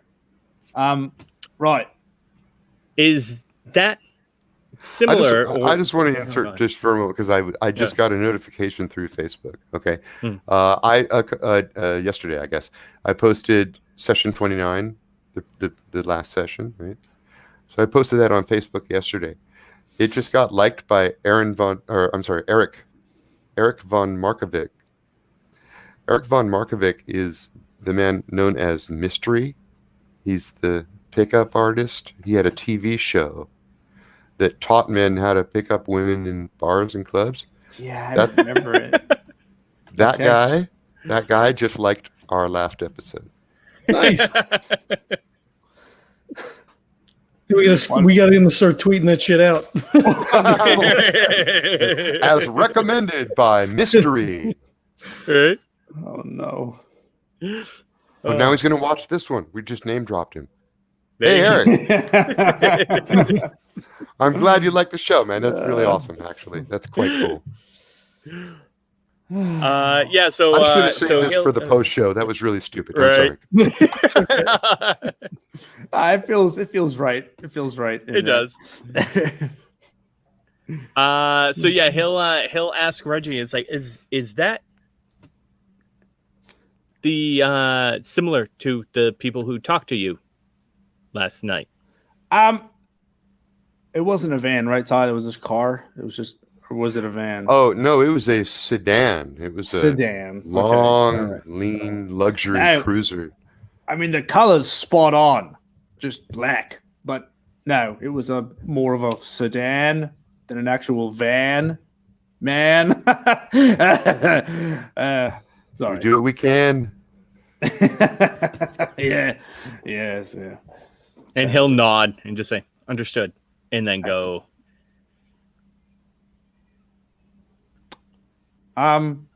Who's going to change this tire? Reggie tries to. I'm going to use Mechanics Psyche, my new skill. Nice. I don't know what I'm doing, but did you buy that last time around or what? I did. I bought Mechanics Psyche and Fast Talk Psyche. Okay, so mechanics and also fast talk, but we'll worry about that later. Mechanics based on psyche means that you have like almost a extra sensory, just sort of a gift, awareness for machines. Just kind of logical to you. Like you study them so much, it just sort of makes sense. I think, yeah, I had like an idea where it was more like he goes in there and hacks around, and he's hacked around enough where it starts to make sense, but he doesn't have any formal training whatsoever. Well, to buy the skill, Deck'll pull up a video of how to change a tire and send it over to Reggie. You can easily do that. But I'm also going to say that in order to have bought the skill, we assumed that you went through the training. So you at least read books or watched videos. Okay, I watched all of the videos that Deck sends me about mechanical stuff. Mm-hmm. Either that, or I'll rethink it, because it was to me, the reading through it sort of made sense with the whole. I like the idea of it with the whole that Jack has to drive his new vehicle a lot to understand the nuance, so it's at like a -1 until he figures it out.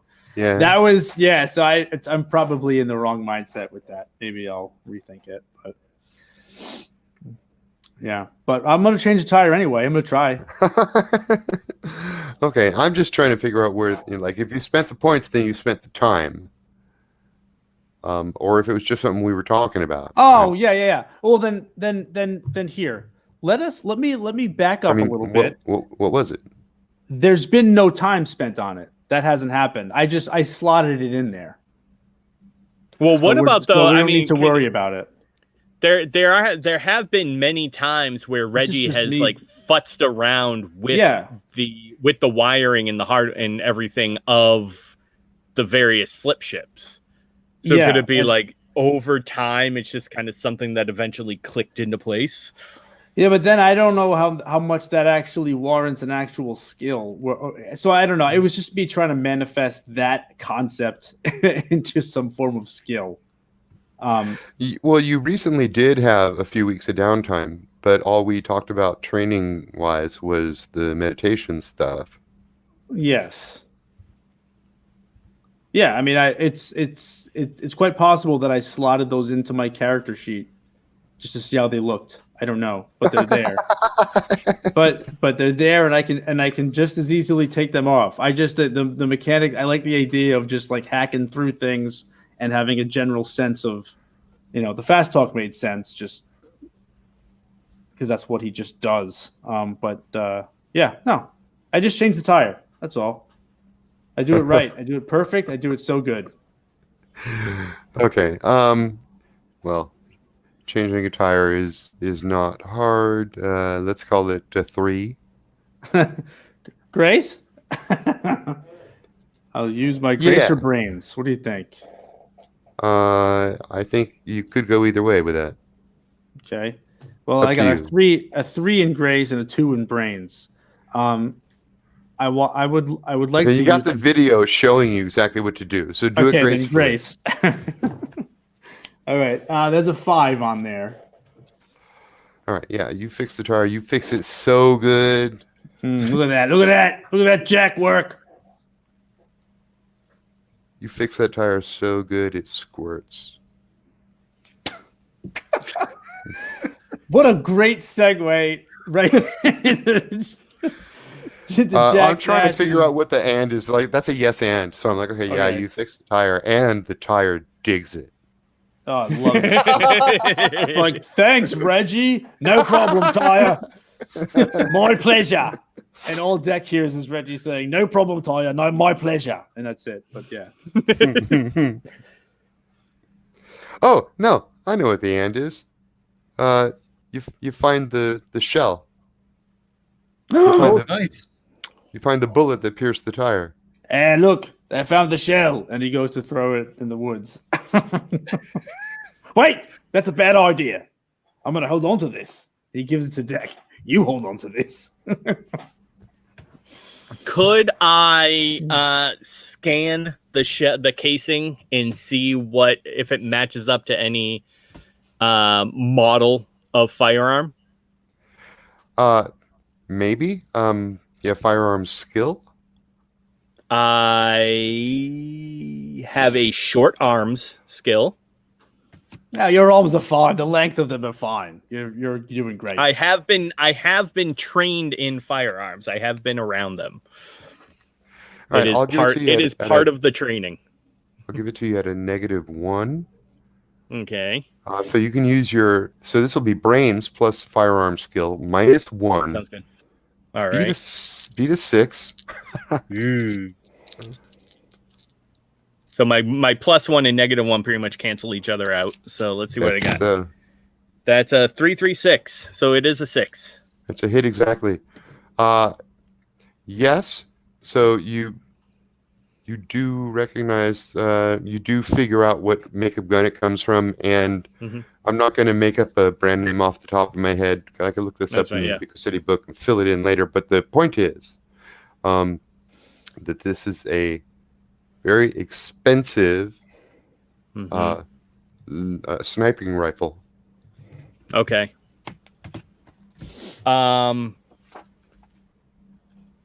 Now, all right. In the Clatch, there is a weapons expert, Laela. Is this something that I maybe have seen her train with? Maybe. Why do you ask? I'm wondering if they're the ones that are coming after me.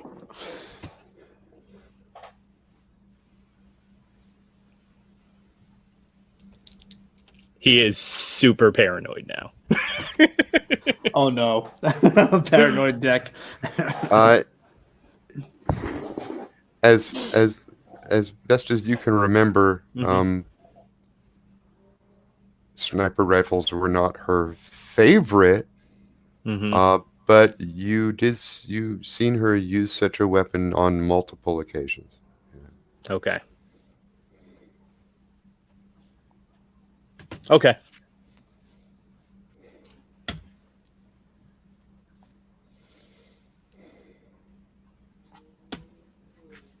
So and while Reggie is the tire's fixed. Yeah. And I've handed you a casing. You test the casing. Well, yeah. Was there any sort of? Were you able to like reconstruct the fingerprints or some shit? Yeah, Deck's I'm just sitting there, like almost glass-eyed, just Come staring on, man, forward. you're freaking me out. I can't. I'm not going to be able to deal with it if you start having like human emotions like this. I could just tell. I wasn't going to say anything because I figured maybe you would just get over it. But what's going on with you? There's no eye flick movement. It's he's not researching. He's not looking at anything. He's literally just like eyes. Hey, like I'm a 1,000-yard stare right now. I'm pretty sure there's no one I can call that can help you take like a hospital or something. I don't think you want to be in a hospital. He's a Hexady, that's for sure. Okay, it is Harrow's I think system. you might want to call Mr. Nash. This bullet came from a K-15 manufactured by Harrow Systems. It's our super expensive gun. Yep. All right, listen, I'm going to go ahead and call Nash. You just sit here. That's fine. Reggie has a blanket in the back of the car. He puts it over Nash. Just have this blanket. Over deck, excuse me. Just have this blanket. Don't just ignore the smell. It's nothing. And Reggie turns around and starts to call Nash. Bring, bring, bring. Nash is in the Applegheny. I guess he's probably on his way home from his various activities. Yuck. It's Reggie on the line. Yeah, Reg, what's up? Hey, listen, everything's fine. Just wanted to make sure you knew that before I started talking. Hey, where are you right now? I'm on my way back to my place. What's up? Hey, we're over here by the we're over here by the you know where we are. And you're gonna have to probably can you come over here, you think? Why don't you meet me? And Reggie picks a place that's close by that they can just go. Are you sure everything's okay, Reg? Everything's wait. I want to ask you, in the city or in the Maldives? Well, in other words, in the network or out of the network is why I'm asking. We were we were in the network. We were when we got attacked. We were back. Yeah, you are now. Yeah. But we were attacked out of the network. Just out of it. And well, you're kind of at the moment that you rolled into it. Okay. All right. But when you, and that's why the car did take over, right? But as soon as the car realized the tire was shot out, it pulled to the side. So you're like 30 feet into the network. All right. We're just going to head back into the Maldives, and we're going to go to the old Spankerton's Tavern Saloon. What Nash, did you do? meet us at the old Spankerton's Tavern Saloon.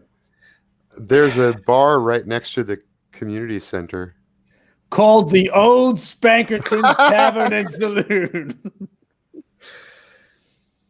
That's where we'll be. I don't want to say too much. I mean, I'm with Deck. We're having a good time. I don't want to say too much. Just come over to the Maldives, to that place I just mentioned. I'll be there in about 45 minutes. Could you make it 30? Maybe with that Applegini or whatever the Christ. All right.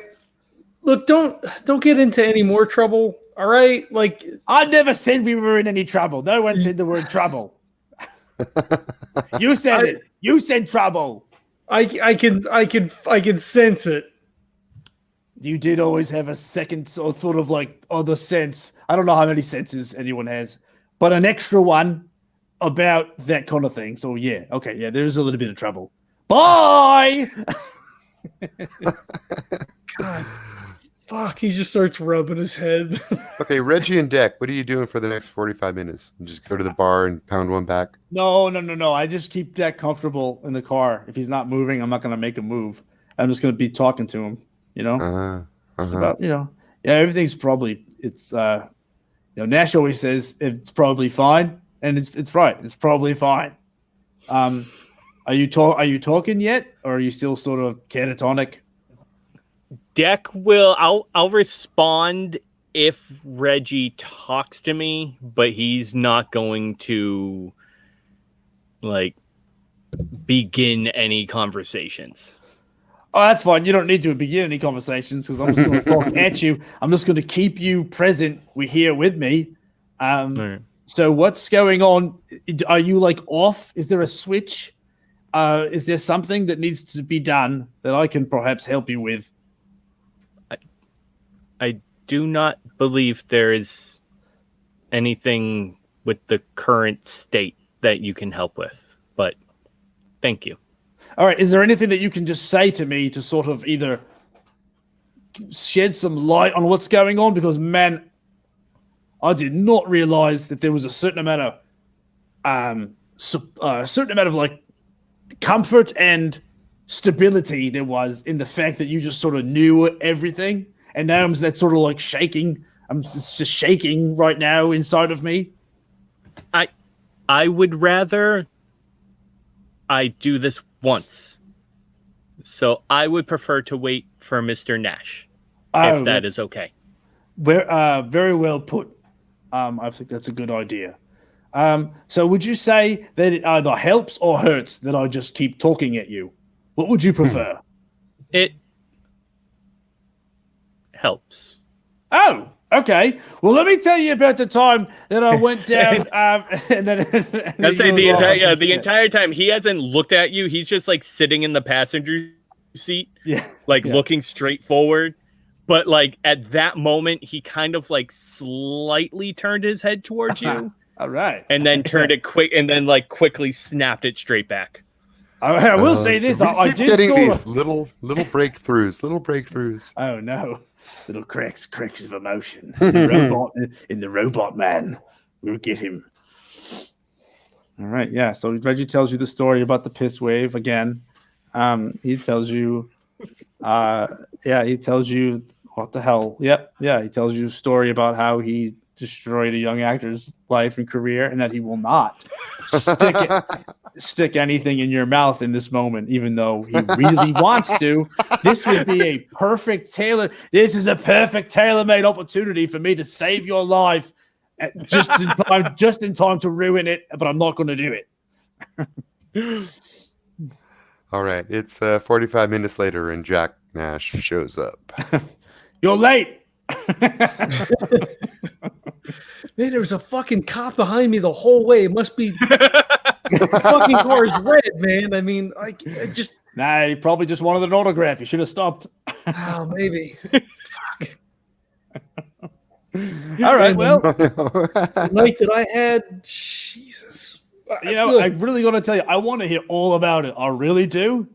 But I need you to come in here and just kind of come sit in the car with me and Deck. He's got to say is this stuff that needs to be said. So I think thought why are we sitting in the car? You know what? It's fine. I don't even want to know. He gets in the car. Yeah, just kind of, yeah. And we're I'll on say the car. I don't know if Reggie notices it, but for the whole ride and while they've been sitting in the car and up until now, he has a certain reaction to every time Reggie says Deck. Oh. Would I notice it? Would I even notice it? Probably not, right? I mean, if it's a subtle thing, I mean, he's just talking because he's anxious. I don't know if I'd notice it. Can I try to notice it? Or no? I don't know. Would it be? Is there like a passive? But I don't think he would. I think the answer is just no. I don't think he notices it at all. You notice that he go ahead and give me a brains roll. You do notice that he keeps doing these weird little, like, his eyes get wide for just a second and he gets his face under control again. Like he's making a sarcastic comment to himself. Like, yeah. But you're not privy to his internal dialogue, so you don't know what's striking him funny. Well, yeah, I think that's probably the extent of it then. I don't think I would put any sort of make any connection to what I'm saying. I think he would just be like, oh, I'm getting through. I'm going to keep talking. It's working. That's probably all. So, yeah. But anyway. So Deck's having some issues, and he's going to talk them out with us now. Deck, you have the floor.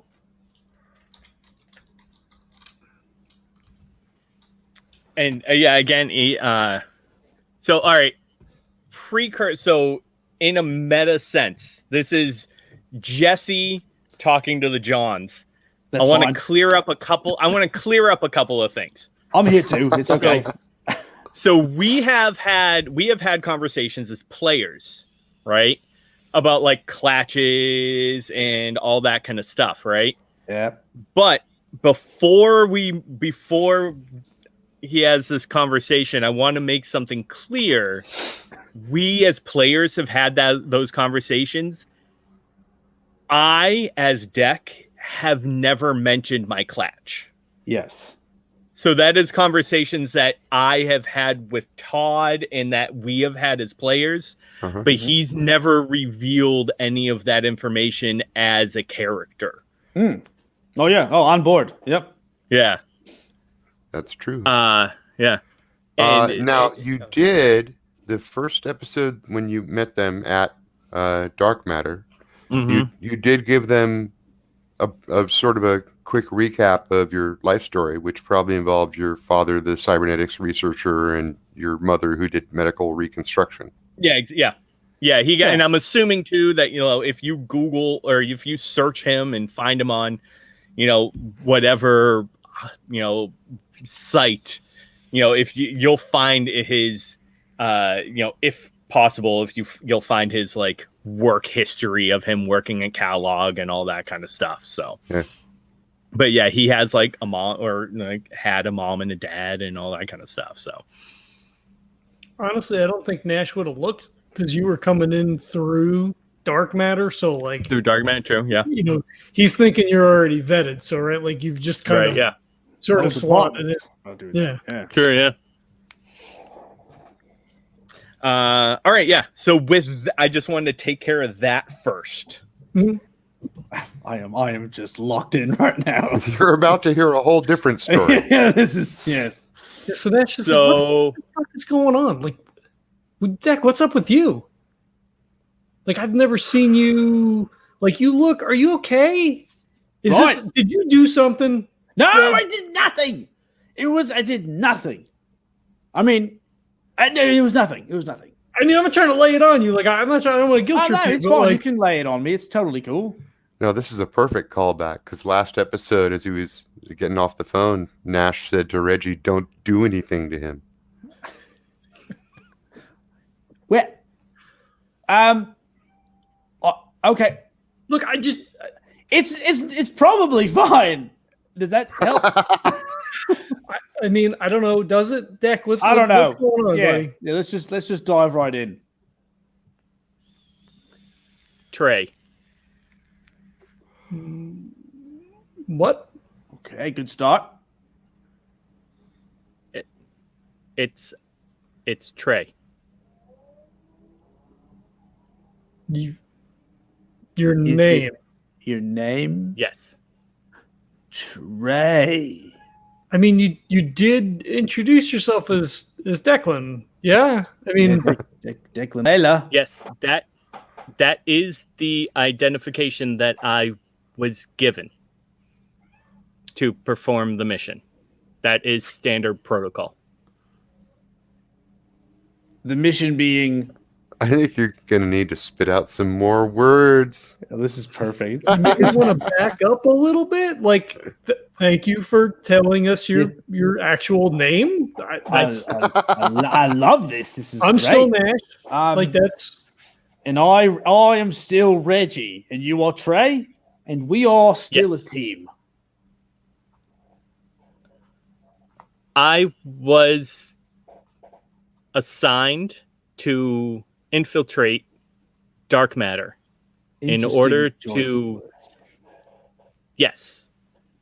That is the parameters of my mission. Okay. So we generated an ID that we believed would allow me access. So when That you was say Decklan Laela. infiltrate, what? So all right, hold on. Why? I mean, because you said that you were coming to work there. Reg, help me out here. Yep. That you were coming to work with us. I mean, I've had you at my house. Yes. Like, what? Yes. No. You met his cat. You met his cat. The intent of me infiltrating dark matter was specifically to work alongside you, and more specifically to work alongside Mr. Reggie. Okay, so Nash, before you get all crazy, just try to keep in mind, like we've already sort of seen how he approaches these things. We're going to be okay. All right, continue, Dick. It was for your protection. There it is. My contact had requested that we keep an eye on you because there was information that Somnambula had that was. I mean, we knew this. Yes. I mean, Reggie's been fucking around with those dream decks after I told him not to. I mean, This was a whole thing. yeah, Yes. I am not sure why.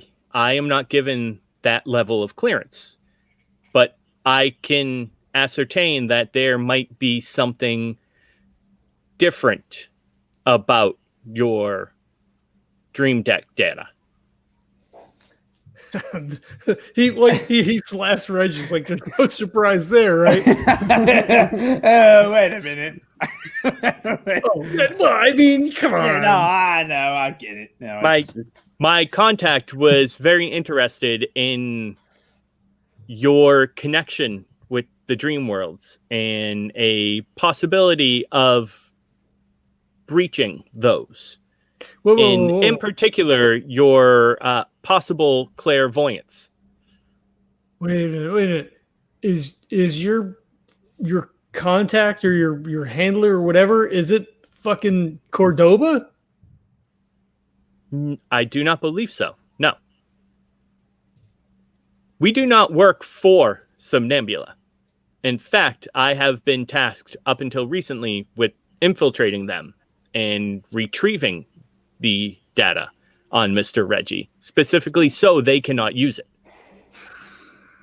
So you're like a double infiltrator. Yes. I mean, you could have told us this before. I mean, we probably I could not. could have helped It was you. not part of the parameters of my mission up until Okay. recently. Yeah, no. Yeah, I Nash, mean, no, it's I a know. team thing. I know what you want to do. We know. Yes. Okay, hold on. Okay. So why is it now coming out now after the events of our recent history? This particular part, sort of like last night, the sequel to last night, Dex Admission 2. I'll figure something out. Is a better title. Why now? What just changed? What just changed? I do not know if your visit last night has any connection to this. However, Decklan Laela is dead again. What happened last night? What happened the first time? You answer Red Nash's question I first. do not. That was a ID kind- that we copied and ghosted in order to provide me with a cover. The easiest way is not to necessarily create a new identification, but to, in effect, hijack one. We've been there before. Okay. Yeah, all right. That's okay. I get that. But what happened? What did you guys get up to trouble last night? No, someone just visited me on the street after I got my pizza, and you know how I don't like to be fucked with when I've got my pizza. You know, it's just that's a good pizza, you know. And he basically said something along the lines of it. He was the person who was giving Deck, the orders, and that's who Deck would answer to. And then he tried to take me into the car forcefully, and I fought them off. It was a crazy battle. I was able to just knock out two of them. They got away though. So there's no way to corroborate anything I've said. All fucking day, and I'm finding out about this. Like, you didn't fucking call me? Well, okay, listen. I guess we're doing cards on the table. I'll go first. My intention today was to either talk Deck out of completely going into Somnambula, or I was going to join him and help him. You may proceed to yell and scream at me. I will take all of it. For fuck's sake. Oh, yeah, and I wasn't going to tell you because I didn't want to worry you or get you involved. Okay, just now. That's it. Now everything's out. Right, at this moment, you hear an automated voice coming at you from above. Do you require assistance? And you look up, there's a police drone hovering above you. This couldn't have come at a worse time.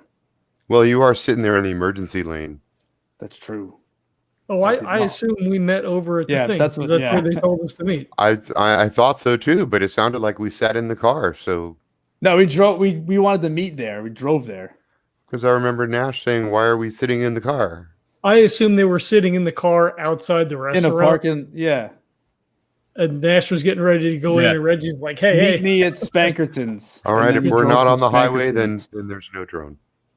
Okay, we're drone. Back on that drone, right the fuck out of here. Yank. That was the other. I'm sorry, I accidentally entered another. We're fine. This is me yeeting the drone. Yeeting the drone. The drone hath been yeeted. That's right. The reason for this at this current time is that I believe the situation has changed. I no longer have access to my clutch. Right. So what does that mean? And that's those things that mean things. What are words? The clutch is what a clutch is. Yeah. Oh, yeah. Oh, okay. Right. Okay, we do know what a clutch further, is. Okay. Yes. So I do believe that it was common. It's common practice. Yeah. All right, I misunderstood. I thought it was like he never mentioned it before, so it was just like out of a. Okay, got it. No, it's kind of like a corporate communal education / boarding school raised by the company for the company as a team to work together as young adults for the company. The Hitler Youth Brainwashing Colony. Yes, go ahead. So wait. That's not real common, right? Trey? I have never. Thank you. I have never been disconnected from 144. And that's the name of your clutch? That is that is our ID number. TC3-144. We do affectionately like to call ourselves the Violet Blades. Oh, that's so badass. He'll actually at that point he'll roll up his sleeve and and he normally has it hidden under these circumstances, but he produces a hologram tattoo that kind of just like generates on the skin. And it's Nash! like it's seven, yeah, it's like a circle of 7 swords. Yeah. Nice. That is so cool, Nash. Why don't we have something like this? Furthermore, Mr. Reggie, I fear that it may have been 628 that took out the tire. She was our weapons expert. Okay. Right. I mean, it was a great shot. I don't know where she could have done it from, but she took out our tire for sure. I don't know what the intention was there. Would you have any sort of insight into why they didn't just kill us? I do believe it was either to slow us down or to send a message. I believe it may have been. When Reggie just made that driving roll, if you had failed that driving roll, you would have gone off the side of the freeway. You were just at the point where you were going up a hill and there was no railing. Reggie doesn't make that connection. He just thinks he just pulled a badass driving maneuver. What happened in the car? I do believe that it may have been a follow-up to your meeting. Perfect. Well, wait. What happened on the way over here? Oh, I changed the tire. Look at it. What happened to the tire, Reg? We got shot out. Somebody shot it out. And I did this crazy move. Remember that time I drove through the woods to get out of get under the tree line with the helicopter? Remember that? It was kind of like that. And you fucking got shot at, and you weren't going to tell me what's going on? What the fuck? Well, to be fair, it wasn't that we were going to keep that part of. Oh yeah, it was okay. Go ahead. I'm sorry. Yes, Trey. Laela used a K-15. I believe you may be familiar with it, Mr. Nash. She is by no means a specialist with it, but she is very handy with multiple firearms. That's a big fucking gun, is what that is. Yes.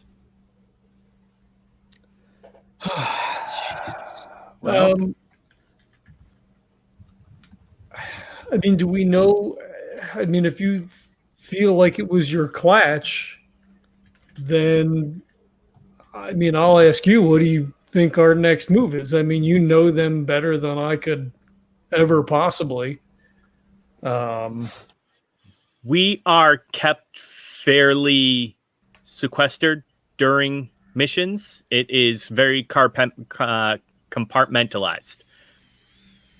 I do not necessarily know the next step in their operation. However, I do believe, Mr. Reggie, for your sake, that we may want to continue with the mission. I do believe that Somnambula may have data on you that could be harmful. Now, I was gonna like suggest the opposite of that, because now I feel like the whole thing's been compromised in some way. Or am I just totally misleading the fact that your clutch has perhaps decided that we are now targets? That is true. Well, the whole thing has been compromised to you, but there's no indication that you've been compromised to Somnambula. Right, but like if they find out that they didn't kill us, or that they didn't account for my superior driving skills, will they come back? I mean, yes. It all depends on their goal. Mm-hmm. If their goal was simply to scare us off of the trail, then they may. If their goal was termination, they will know that they have not succeeded. So 7 people in your clutch. 7 on 3. I don't love those odds. So paranoia 6 then. now. 6 now. That's wrong. Well, okay, so that's okay. So you're just out of it then. Oh, actually, sorry, 5. There's 6 total. So You've been 5 now. You've been burnt. Is that accurate? Effectively, yes. Okay, well, I no longer have access to the main servers or any of the systems. He is the spy left out in the cold. Well, You're not alone. You're not alone in the cold. You've got my blanket. Trey, what does this mean for you? Right? Like, I mean, if you grew up with these people and you've been cut out, I mean, are you like on your own? He'll take a moment. It means that I must infiltrate Somnambula to get this information for Mr. Reggie. But you don't really have that mission anymore, right? I do. No, I mean not that mission. The mission that you've created for yourself. I mean, you don't really have a mission to, watch me or any of that stuff, right? That's gone now. I have no longer been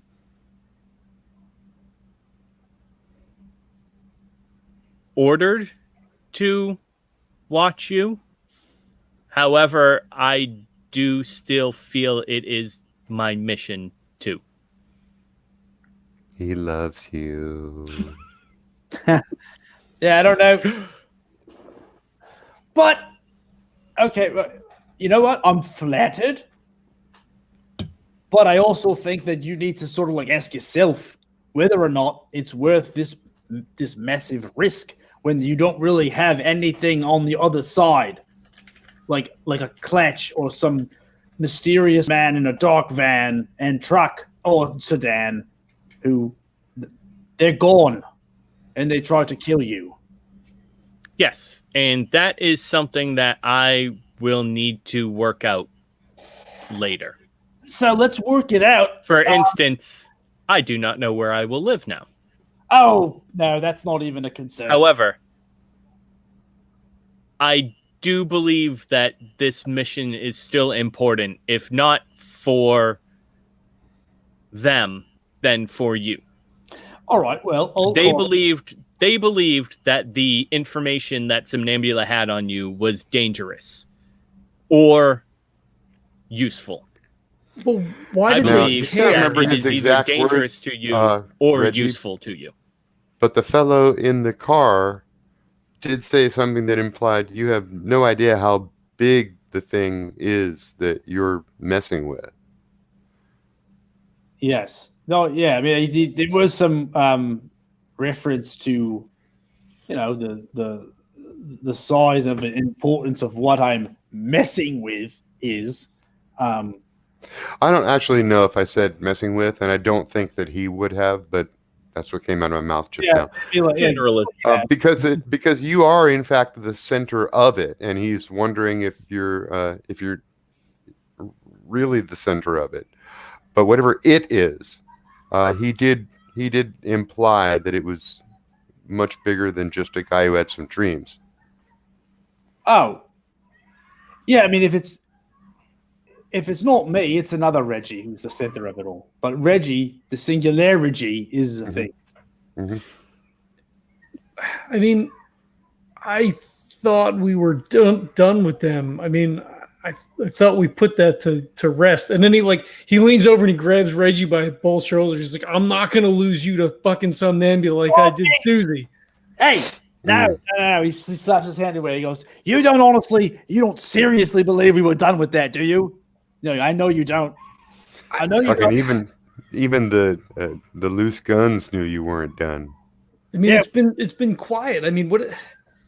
Look, that's the most dangerous time when it's quiet.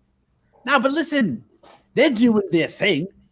I mean, for all we know, we're not even on their radar screen. I mean, except of course for all of my dreams and all of my all that crap. But they're doing that to everybody. Well, they're not doing it to everybody, but they are doing it to a lot of people, and one of those people is Chip. And if you remember from like 3-4 episodes back, there was at least one occasion where Chip and Reggie had the same dream. And it turned out to be symbolically prophetic for the fate of the planet Earth.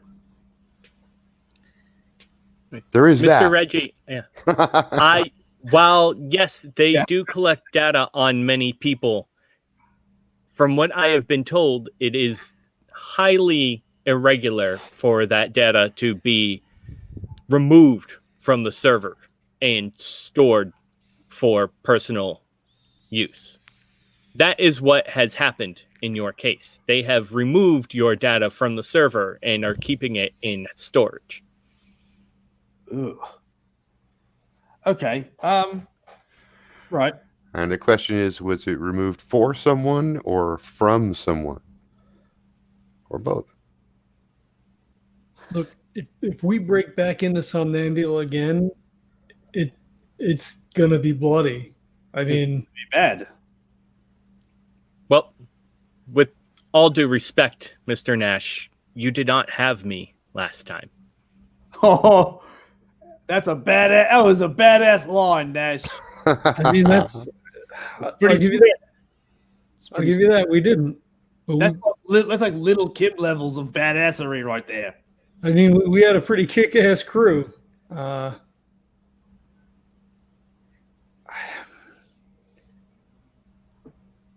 I don't know, Reg. I don't know either, but he's going to do it anyway.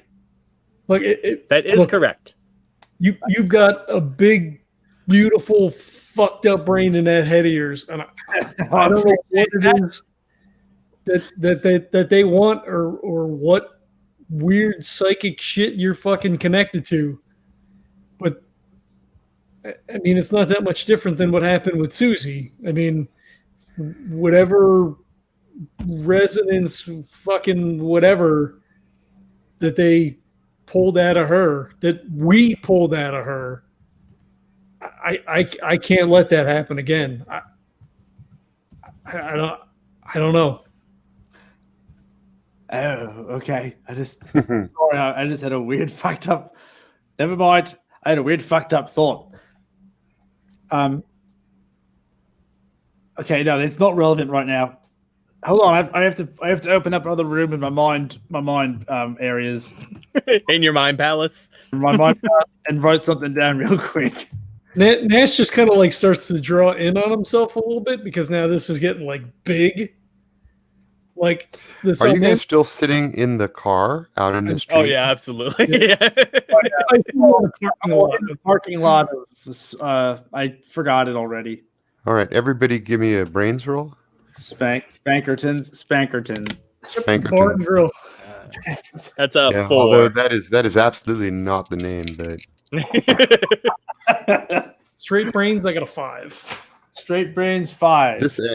Wow, you two beat me in a brains roll? Well, to me, I think that makes sense right now. You're in a little. It does make sense. Yeah.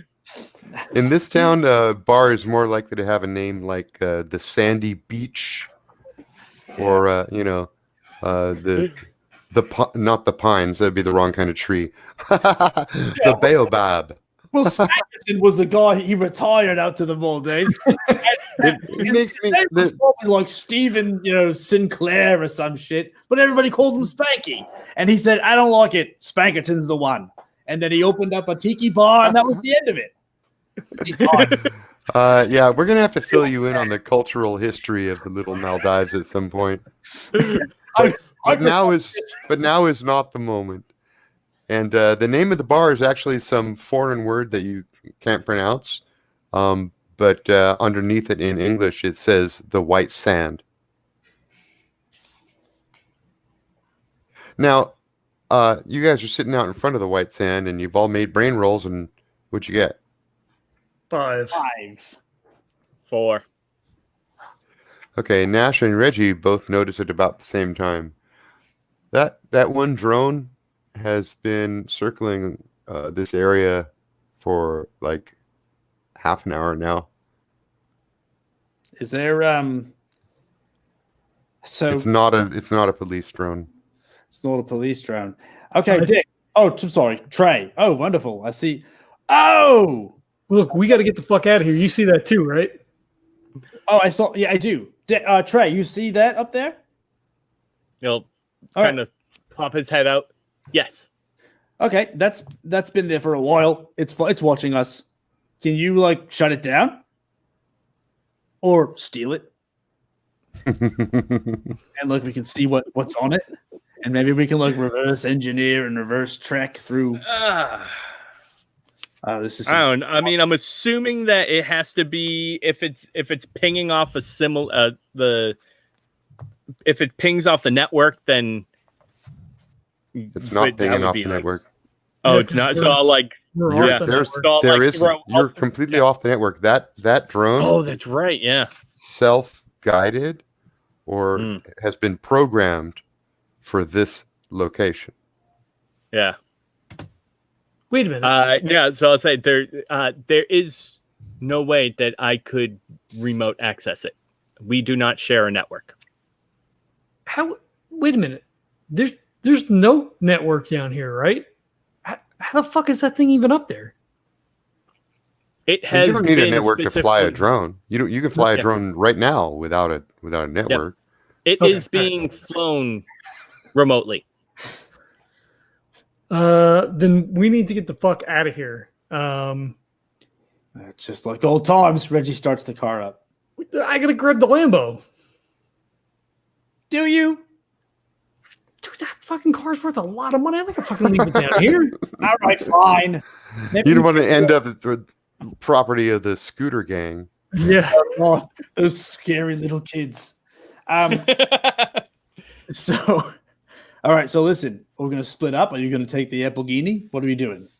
Yeah. I'll grab the Applegini. Let's meet downtown. We need some cover. We need some people. If they want to try something, we're gonna be an easier target if we're off on our own. Let's get downtown. Let's do it. Let's head over to the King Cobra. Okay, King Cobra's good. Yep. I got nothing else. This place is not called Spankertons. It says the White Sands. I don't know why you told me that. He looks back longingly at the white sands and goes, "I sworn it said Spankerton. Maybe in another reality, I'll find it. I'll find you, Spankerton!" And he tries off.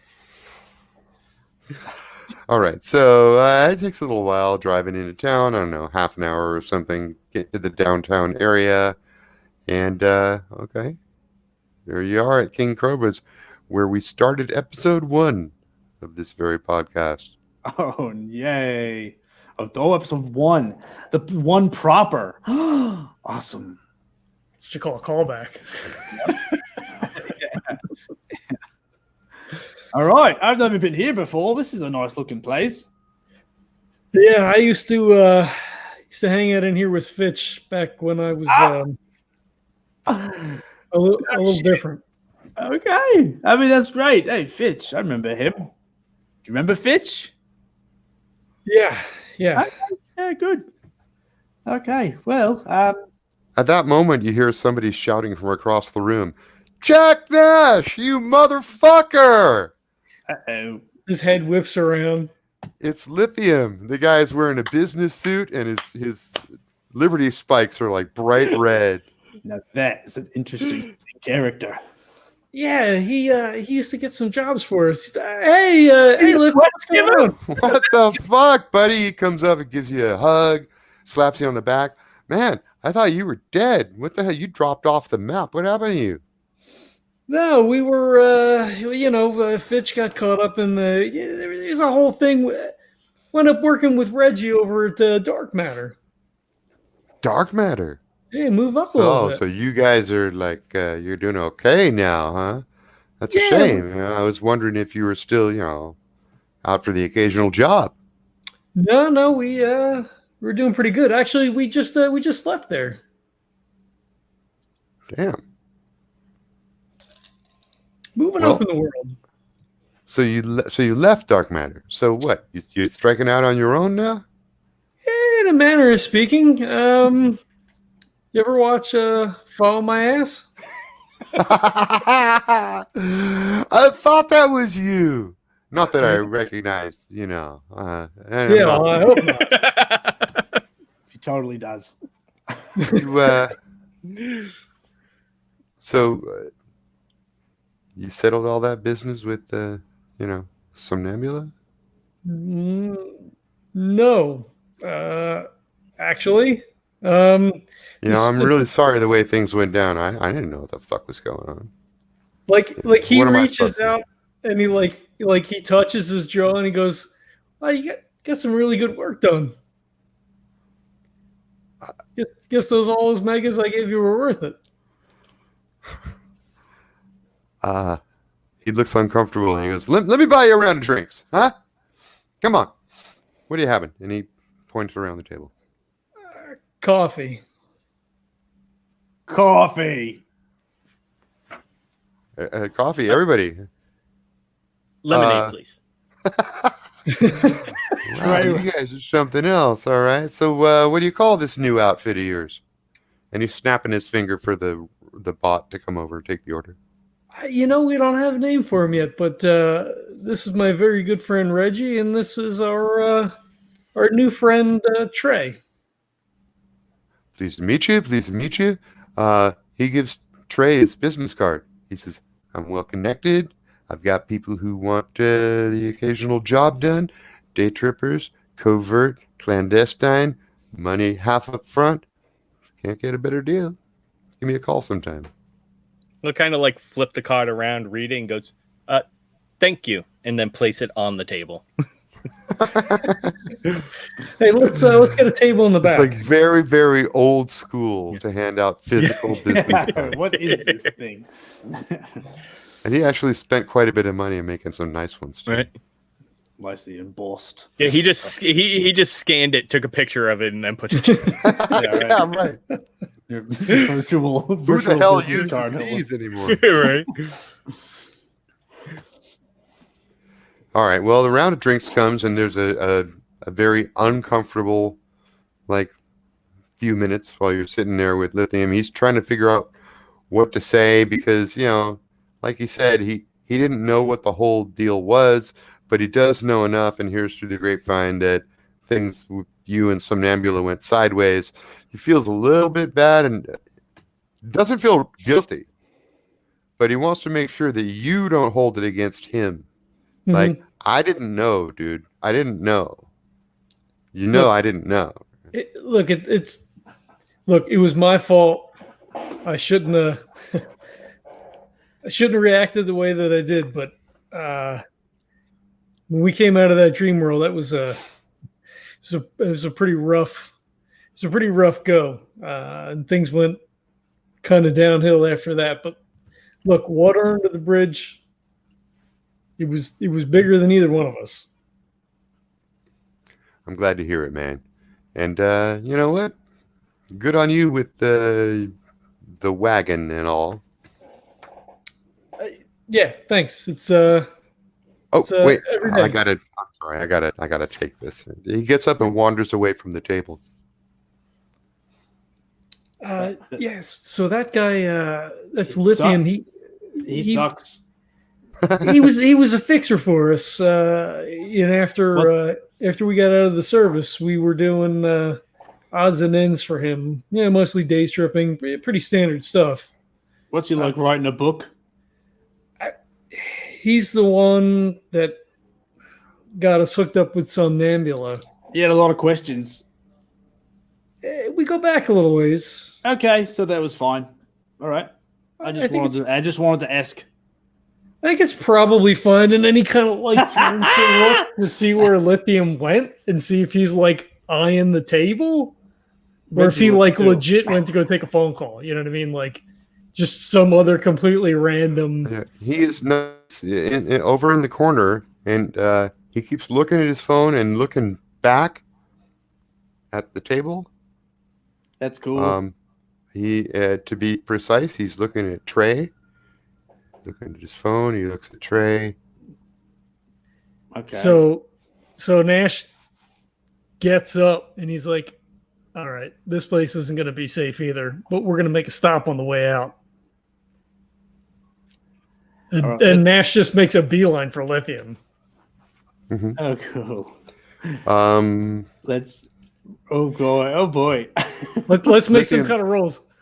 Lithium sees you coming, and he quickly slides his phone into his pocket. Oh, that's not gonna work So out. as his hand is like behind him, Nash fucking grabs him and like pins his arm behind his back. Oh, okay. We're going into action frames here. You need to roll grace plus any athletic or martial arts ability.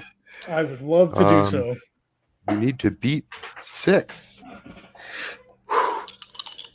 You see how fast he moves? Quick reflexes on this guy. So quick. I only got a 5.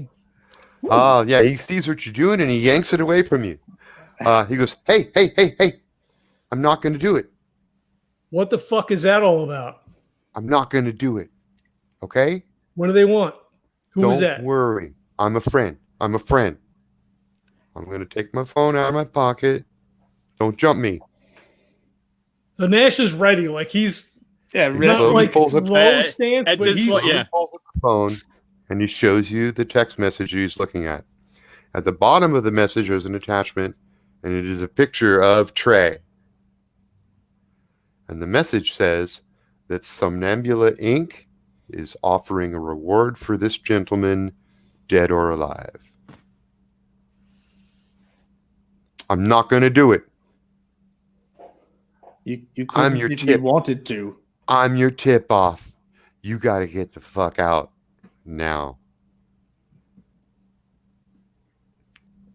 he like it's a long uncomfortable silence as Nash just fucking Yeah. glares at him. Tumbleweeds are blowing in the back. Can Look, I'm sorry about what happened before, but I'm going to make good for it right now. I did not see you here. You get the fuck out now. This never happened. Can I ask a question for Nash? Or just out If of that's character. Me? Yeah, I'm just wondering what kind of picture it was. I mean, we was all the see- lighting nice? Did it accentuate? Well, I your mean, was it high like cheekbones? like an in public like Oh, like type of like surveillance shot, or was it like a It is like, the picture. profile? It is the picture that you used for Decklan's social media. Oh, okay. It's something easily grabbed off the web. So he just says, I'm gonna trust you. Don't make me fucking regret it. We go This back a ways. conversation didn't happen, buddy. You and me were square, right? We're square. Go on. Get out. Come on, let's get the fuck out of here. we get the fuck out of there. Reggie eyes Lithium. I could stick something in your mouth right now. Whoa! And then he just narrows his eyes at him, and then he walks out or runs out. Let's get the fuck out of here. So Yeah. so as we get outside, he says, look, That guy sucked. that's a different conversation for later. We've got to get him the fuck out of here. We need to get you like a fucking hat. So like he like looks around for like a corner store or whatever. He's like, hold on, wait, what? Give me a second. He like runs into like the 7-Eleven and gets like fucking aviators and like like a fucking sun hat or some shit. Puts us on.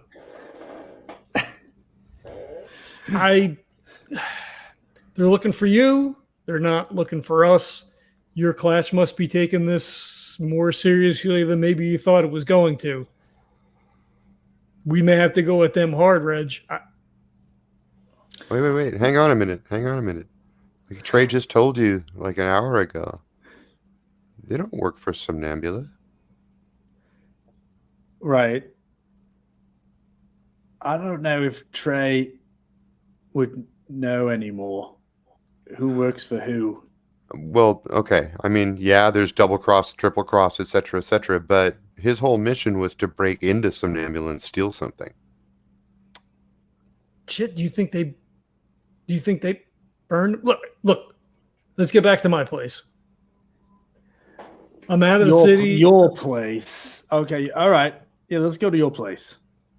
Well, actually, you haven't told us anything, so I'm not going to metagame. No. So yeah. Well, okay. Right. So you get in your respective vehicles and you go back to Nash's place. Mm-hmm.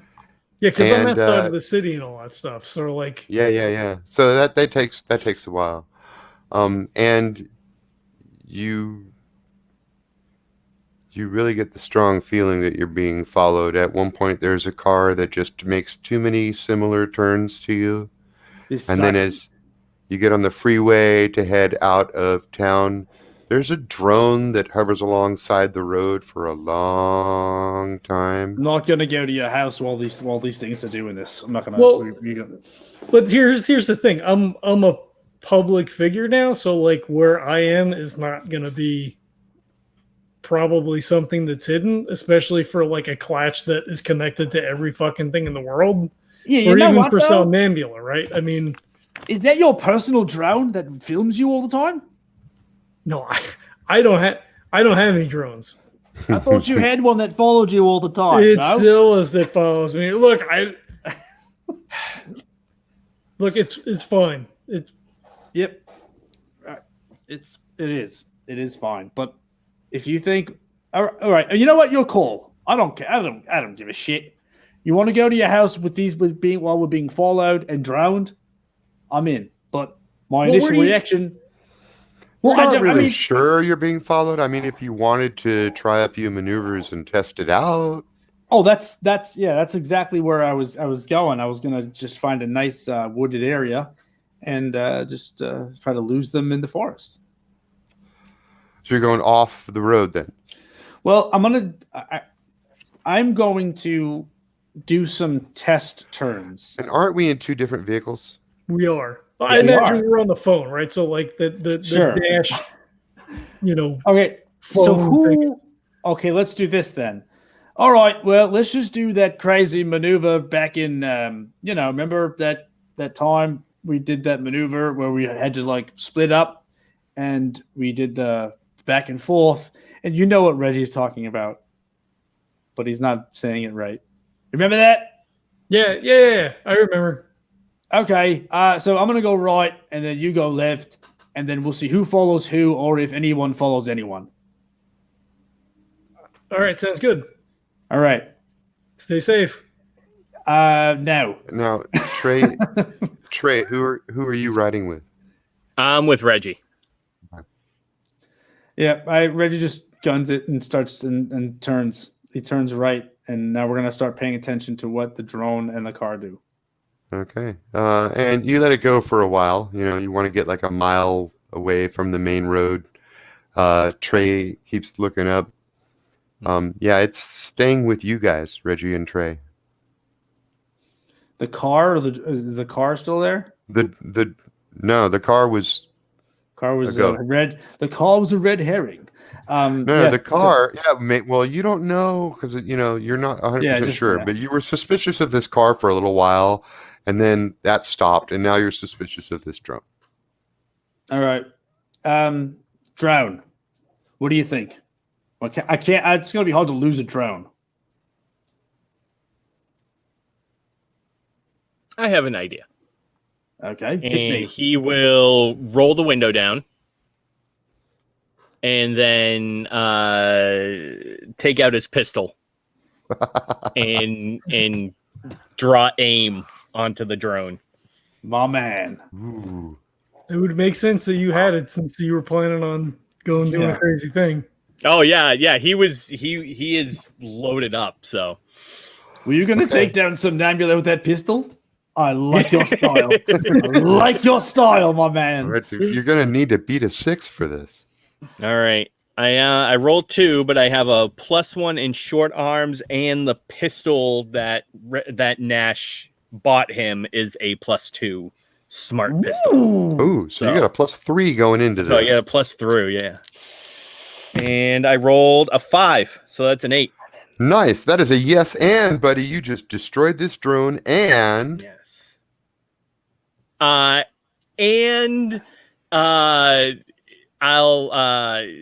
Trey will tell Reggie to, as soon as I hit it and I see it start going down, I'll tell him to stop. And I want to see if there is anything recoverable from the drone that I can use to hack and maybe hijack the signal. You know, or even identifying mark, right? Like if your clutch uses like a certain branding or something like that. Right. Here's the other thing, though.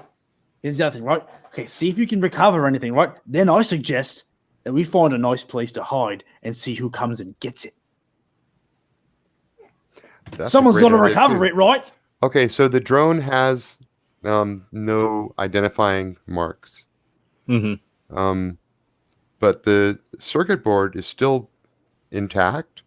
Mm-hmm. And you think you can still boot some of the software. Awesome.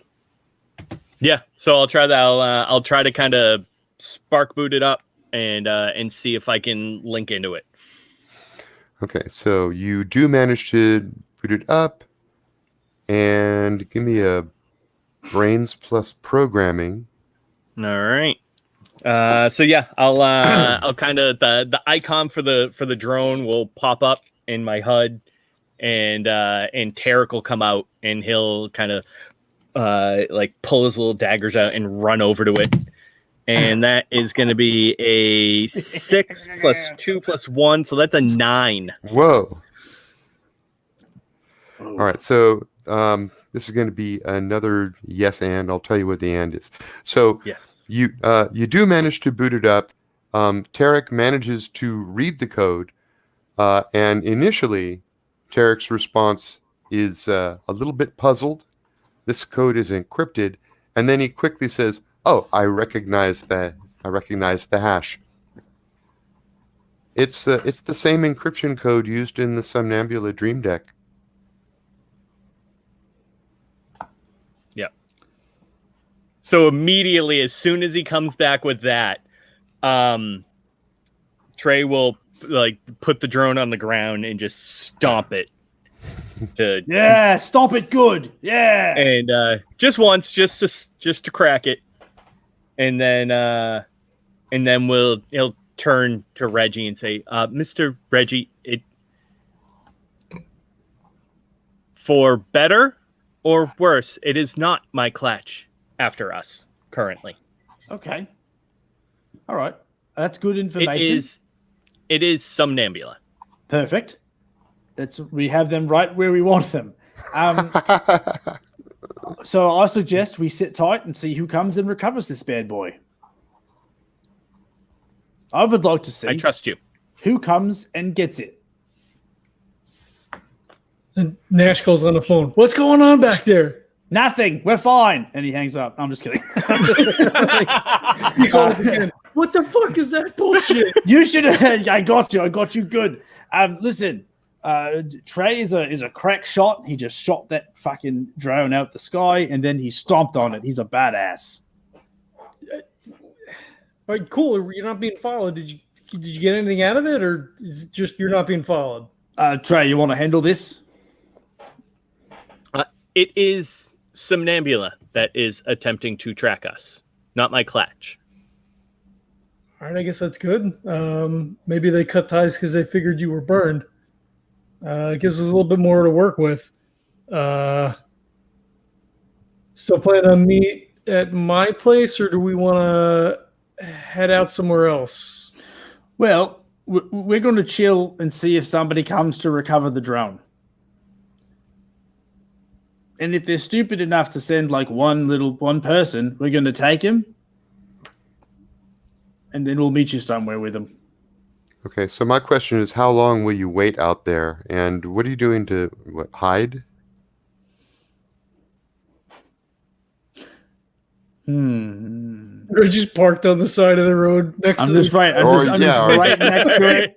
it. Just right next to it. Just like, hey, Come and get your drone. No, depending on what the lay of the land looks like, I would just try. Well, you said you drove into a wooded area, so there's a lot of tree cover. Okay, so I wonder if we can. And in this light, they look almost like redwoods. Reggie looks around. He goes, "What? I can't with this right now. All right, we have to focus on this. We have to focus on this." So I'm going to move the car. I want to get in a position where we have eyes on the drone, but are far enough away so that we're like. So maybe I would go back to the road, and then we would just. Oh, maybe I don't go back to the road. I don't know. John's not very good at tactical thinking. You could, so I'm assuming, right? So like we're going towards my house. You speed up next to me, and then you take the exit. Like, it's one of those on the highway where like there's 46A and 46B, and they're both on the same side of the road. They go different places, right? So you get off and head out to where it's kind of wooded country road, and we're gonna loop back around where I kind of went up and went out a different way. So you're like on a country road, you pull over, right? And then you could get out of the car and watch the area where the drone was. Oh, well, plus two, if you want, I can leave my drone here and we can move a little bit off. So we're not into the direct area, but I will have my drone watching this is so useful. That location. That's pretty clever. Yeah. That's very good. Very good. Yeah, let's So do that. if nothing comes along, how long will you wait here? I mean, they can't be too far off. If they're following us, I'd say they're probably within 15 minutes at least. Yeah, so like we're getting into evening now. It's probably like twilight. So if it's like in like 15 or like even a half an hour, if nobody comes, they either know we're waiting or nobody's coming. Exactly. Yeah. Okay. So you wait half an hour and nobody comes. So I guess you go on to Nash's house. Like I'm assuming you're like you apprised. Okay. Well, you know what? Here's no, because it's 9:00. So I'm looking for the final shot. Maybe the final shot is just Trey and Reggie waiting out in the woods. Yeah. Okay. We're waiting out in the woods, and we got our feet kicked up. And Reggie he just turns to Trey and he goes, Trey, it really was a fucking awesome shot you just had, man. It was so cool.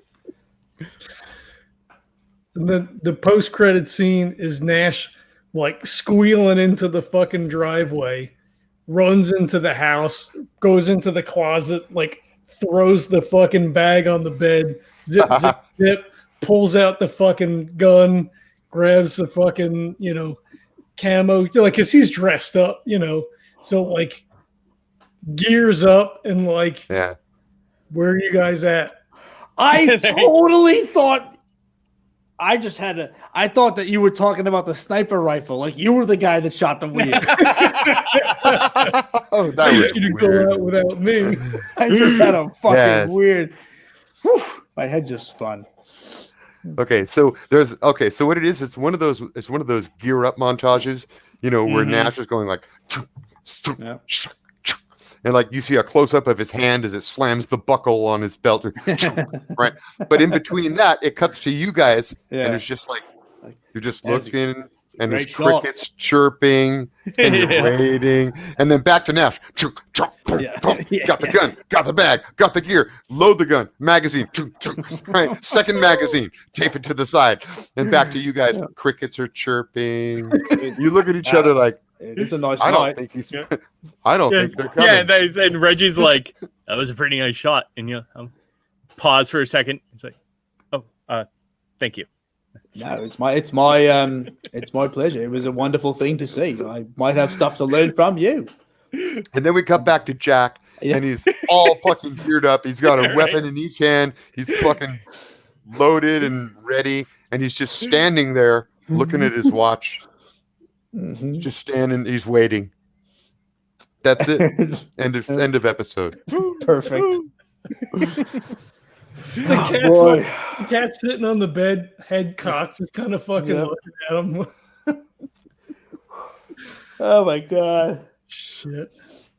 Because all right, we'll post you that.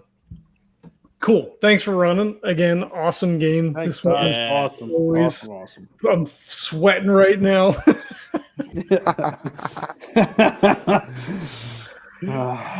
Shit. All right. So we do have a coffee for sale still, even in this weird time of COVID. Neil's assistant is now roasting with stuff that Neil has going on at home, but that is still available. You go to tinyurl.com/legendary brew. Shipping is always free, and if you use the code LEGENDS10, you're going to get 10% off your order. We recommend the Legendary Brew because a little bit of that money comes back to the show, but also because it's a fantastic brew. It's a nice, easy drinking medium roast. But the other blends over at Birds of a Feather are also fantastic, and the code and the free shipping works on any one of those. We also have our Patreon up and running. If you're so inclined and you want to throw a couple of ducats at the show, that's fantastic. It helps to offset the costs. And check out DayTrippersRPG.net. You can also go to... Oh, that's a .com. Oh, .com. Sorry. Links in the show notes. Jesse's showing his book. I have my book here as well. You go to DriveThruRPG. You can pick up the soft cover player guide. It's like $5. Just do the thing, or maybe the PDF's $5. I don't know. I'm bad commercial stuff. Just do the things. There's links in the show notes. Well, thank everybody for checking it out, and we'll catch you next time. Bye-bye. Peace. Bye-bye.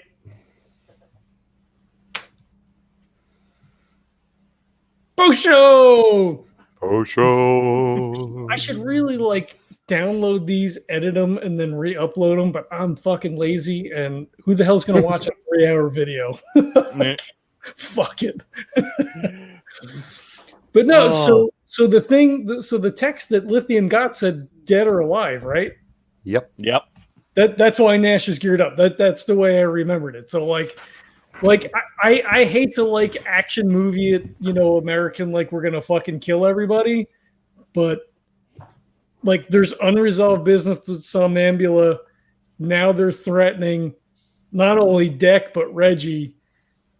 Nash isn't doing that again. This is now gonna end. You're not gonna destroy a multinational corporation, but shit is gonna fucking happen. Yes, it's happening. Yeah, the enemy giant has awakened, and it has you squarely in its sights. You must deal with it now. I don't want to get into a fear itself scenario where we just debate courses of actions for an entire episode, but I feel if nothing happens, if they don't show up and Nash meets you or you call him and be no, we're coming back, it's fine, and he's fuck, puts everything back there. Well, I mean, fucking rubs the makeup off or whatever. The reason that I asked you to go first in the initial roundup of time over the night is because I have been writing down all of the notes of exactly what my plan is going to be to infiltrate Somnambula. So right on. So Trey already has things in. So if the deal is to he can very easily just squeeze the two of you into this. All right. I mean, that's fair. He doesn't want to break in and kill random people, right? Again, I don't want to be in that sort of scenario because I don't think that's who these people are. But people are gonna come after, hired guns are gonna come after us. Then all fucking bets are off. Yeah. I mean, we've done that once before, with Fitch. I don't remember if I think we killed a dude. We killed at least one of them because we put him in the back of the truck and then Fitch disappeared. Yeah, and I think you burned the car too. Experience points: Jack Nash 0, Reggie 4, Deck 5. I'm sorry, Trey. Whoa! That's gonna take a little bit. Don't worry. Yeah. But I like that we're seeing this other side of Deck/Trey. I'm gonna have to change your name in the show notes now. Yep. Because it's funny, like, you know, I was joking around in the beginning, like, oh, I guess you're working on your third character sort of thing, and then like then all this stuff develops, and like, oh, this is really cool. Yeah, his second character is his third character. Exactly. Yep. I created the second and third character all at once. Right on. Very cool. Nice. That's very awesome. And I Yes, like and Todd was very good to indulge all of that as well. There was a lot more behind the scenes in terms of character generation. Like like this is when I really started diving into the Ubiquity books, and I initially I went way overboard, and Todd was like, maybe pull it back a little bit. We're just starting to get into a little bit of this, so like all the other players have completely ignored all of the setting materials. So right. Yep. Yeah. That's true. That's true, but it's cool because it gives this. We're in season 3, I guess. It gives season 3 a unique flavor that we didn't have before. Yeah, and I think it grounds it in the world a little bit more, which is cool. Like I like that. Like that's then showing the Ubiquity side that the world is involved in, where we just sort of like took the setting material maybe for granted. Like we had like the speed trains and the compression guns and like all that sort of stuff, but not like you almost never went into town. True. You know, there was really not much need to see it. I mean, even in the episodes where you were being tailed by a somnambula, or when you broke in a somnambula, they were in like Somnambula's headquarters is not inside the city. It's way off in a secluded area, so you take a special bus to get there. You guys, similar to what just happened tonight, when you and Fitch were involved with the thugs who came after you before, it all happened on the dark stretches of highway between towns. Mm-hmm. We never really spent much time inside a town. So yeah, it sort of went without being shown. But just like today, you know, you could make a movie about a guy who rides his motorcycle across the country and like never spend much time inside a big city. So that doesn't mean big cities aren't there. You just didn't see them. Right. And that was, it's been 100 years though. You don't get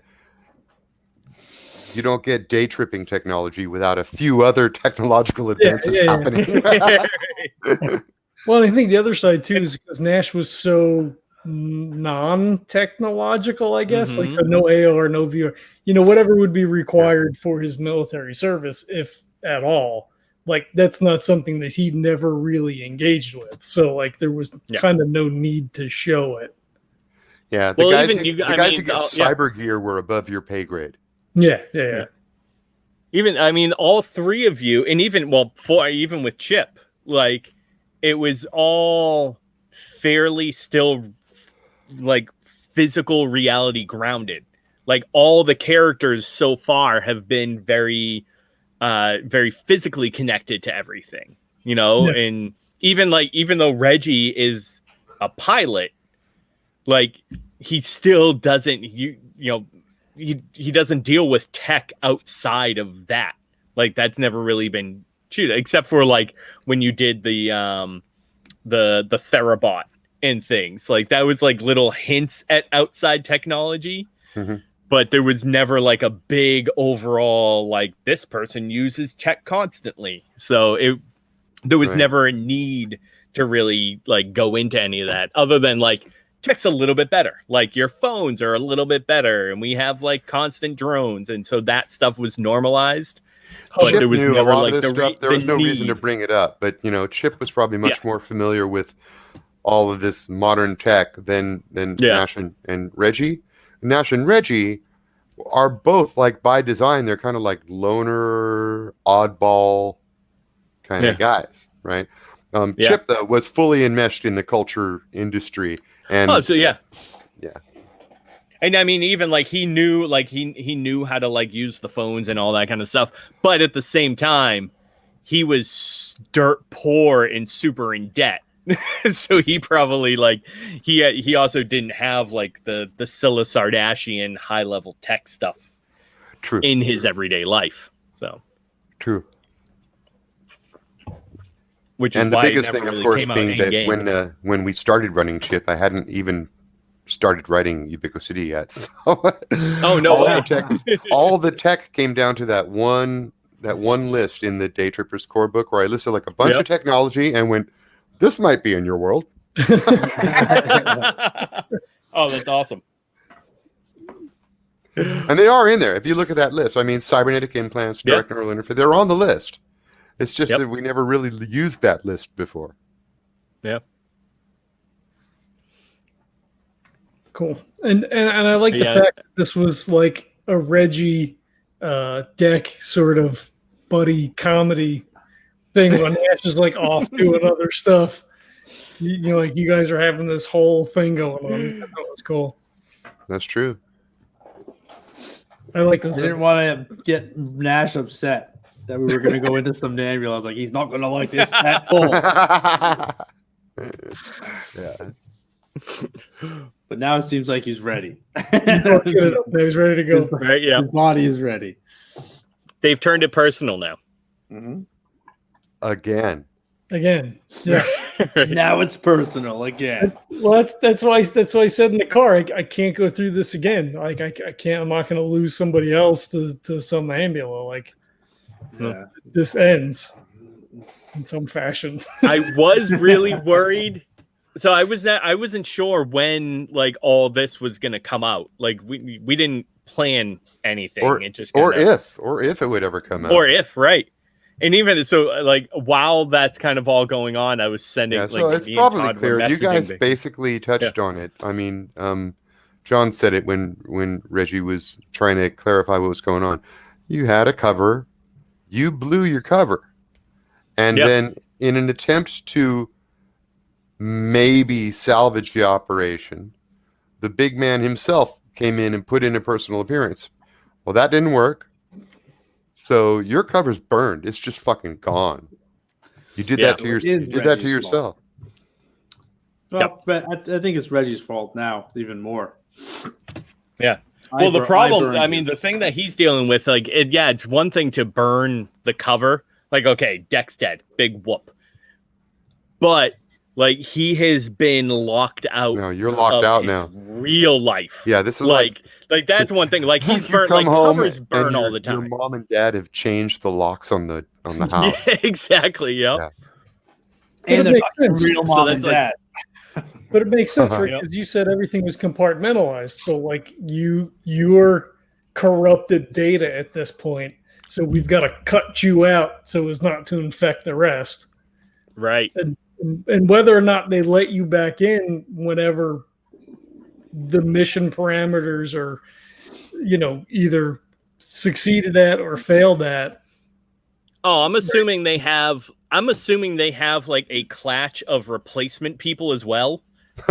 So they've already probably slotted somebody else into my role. Like that's it's the minor league team. They brought someone up from the minors. It could be. Yeah. Exactly. Well, you've got a home with whatever our new name is. I don't know. No, you don't. We're gonna get ourselves a cool name and a cool virtual tattoo. Yeah, you need those tattoos. I assume Nash has like shitty military tattoos, so he's got like a fucking skull and dagger and whatever's kind of like army shit or something. Reggie has a brand.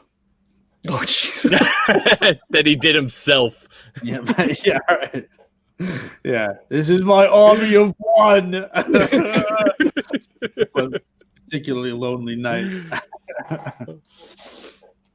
No, I was genuinely worried about what Nash's response was going to be. I'm not sure if I was suddenly going to turn the enemy in the show. Well, so like he was trying to figure it out, right? Because you're kind of a weird dude. And then, like, you had no idea that, like, any of the stuff that you guys talked about, I don't think at any point he was sort of privy to any of that. Like, you're the weird dude that wanted to work with us, and then we left, and you're like, well, fuck it, I'm going to work with you guys. It's like, all right, well, that's cool, I guess.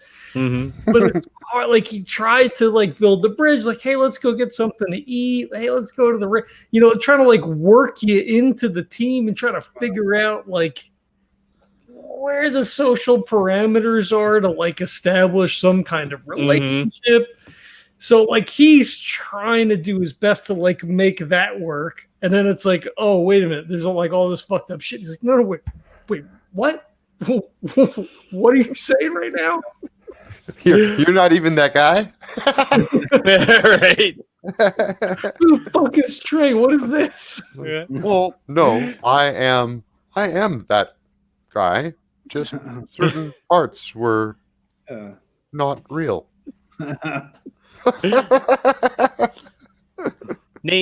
The name is simply a label. Right. An overlay. That's right. We're all just bones. We're all just bones. I get it. Well, so here's the. I mean, maybe this is something we get into next session, but so the problem is now, like, everybody's on the radar. So, like, now Nash is like, okay, we've got to consolidate. Where do we go? We've got to be prepared. Like, you can't go home, right? Like, I could take Deck, right, because they're looking for him, but they may go to your place and then snatch you, and then Nash, like, completely loses his fucking shit and murders, like, I don't know, 1,000 people. So, like, okay, I want to insert. I'm just going to throw this on the table because I don't know what's going to happen.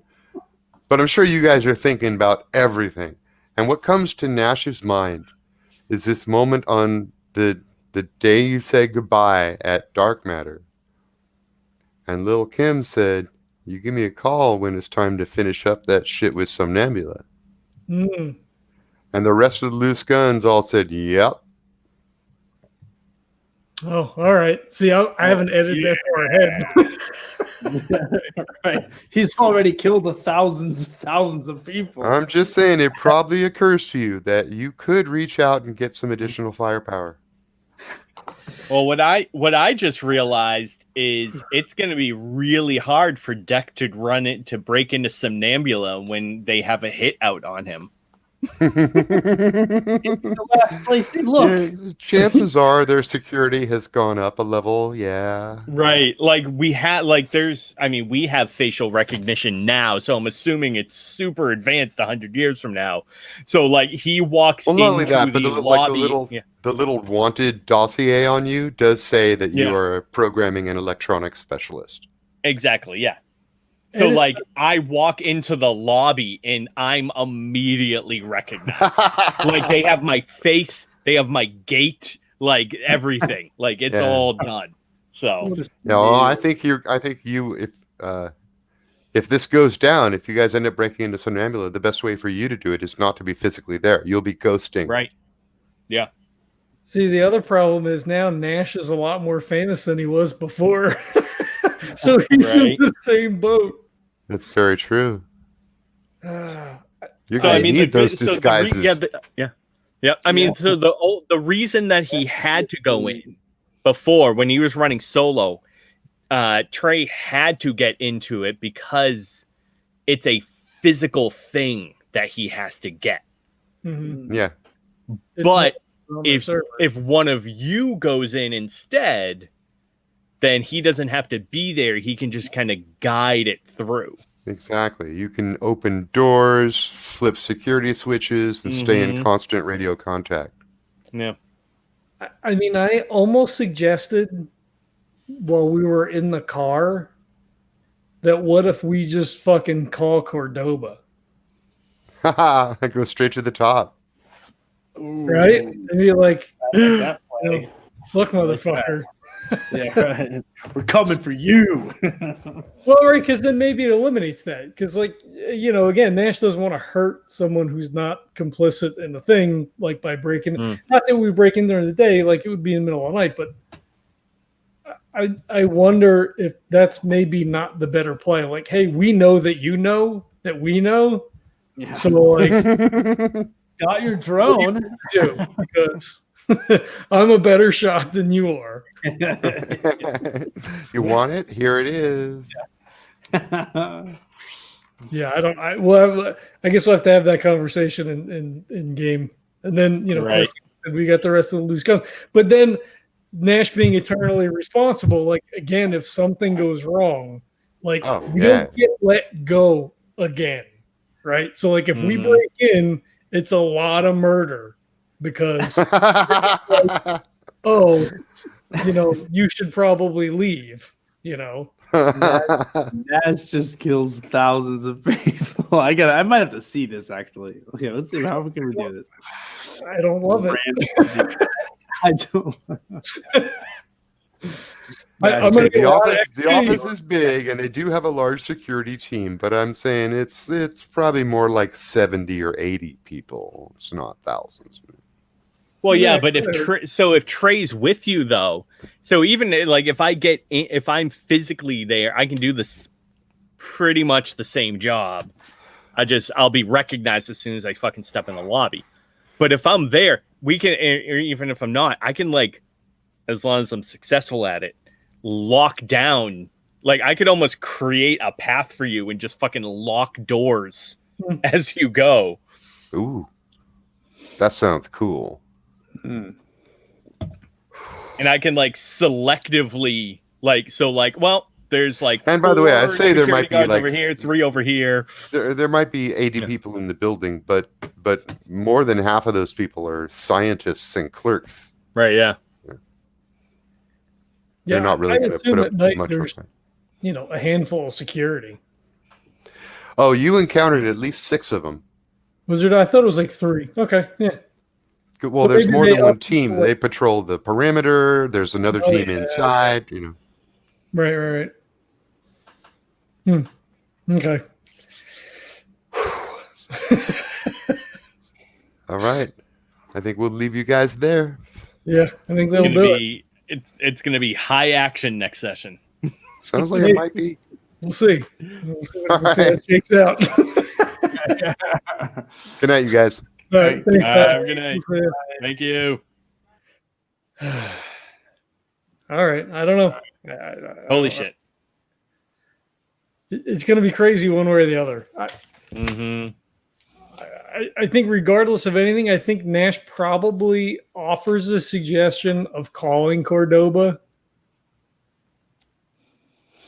Anyway, like I think he throws that out as we're sort of spitballing ideas. Yeah, I think that would be interesting. That'd be interesting to see how that would go. I don't think you lose anything. I mean, we already know they're after us. Yeah. I mean, you don't even necessarily have to give a lot up. You can just be like, "Hey." Yeah. Right. Exactly. Contacts. Why do you have a hit out on this guy? Yeah, why do you have a hit out? And then why is your drone following us? Right. Yeah. I'm almost wondering if we shouldn't like rent a place and go somewhere. So like Nash has a car besides the Applegini because he already had a car. So like again, all that stuff is easily accessible online. But we could pile into the Blazer or whatever the fuck he drives and like rent a cabin and be all fucking geared up. Ooh, or the Bago. I mean, just fucking take the Bago into the woods. Take that into the woods or just up into the stratosphere. Yeah, it can fly. I just live there. Holy shit! Can you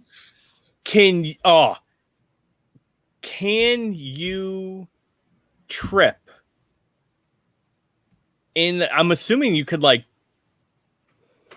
teleport to a different location, but on the same world. So like we're on Earth, whatever Earth number it is, could you just like trip to a different location on the same world?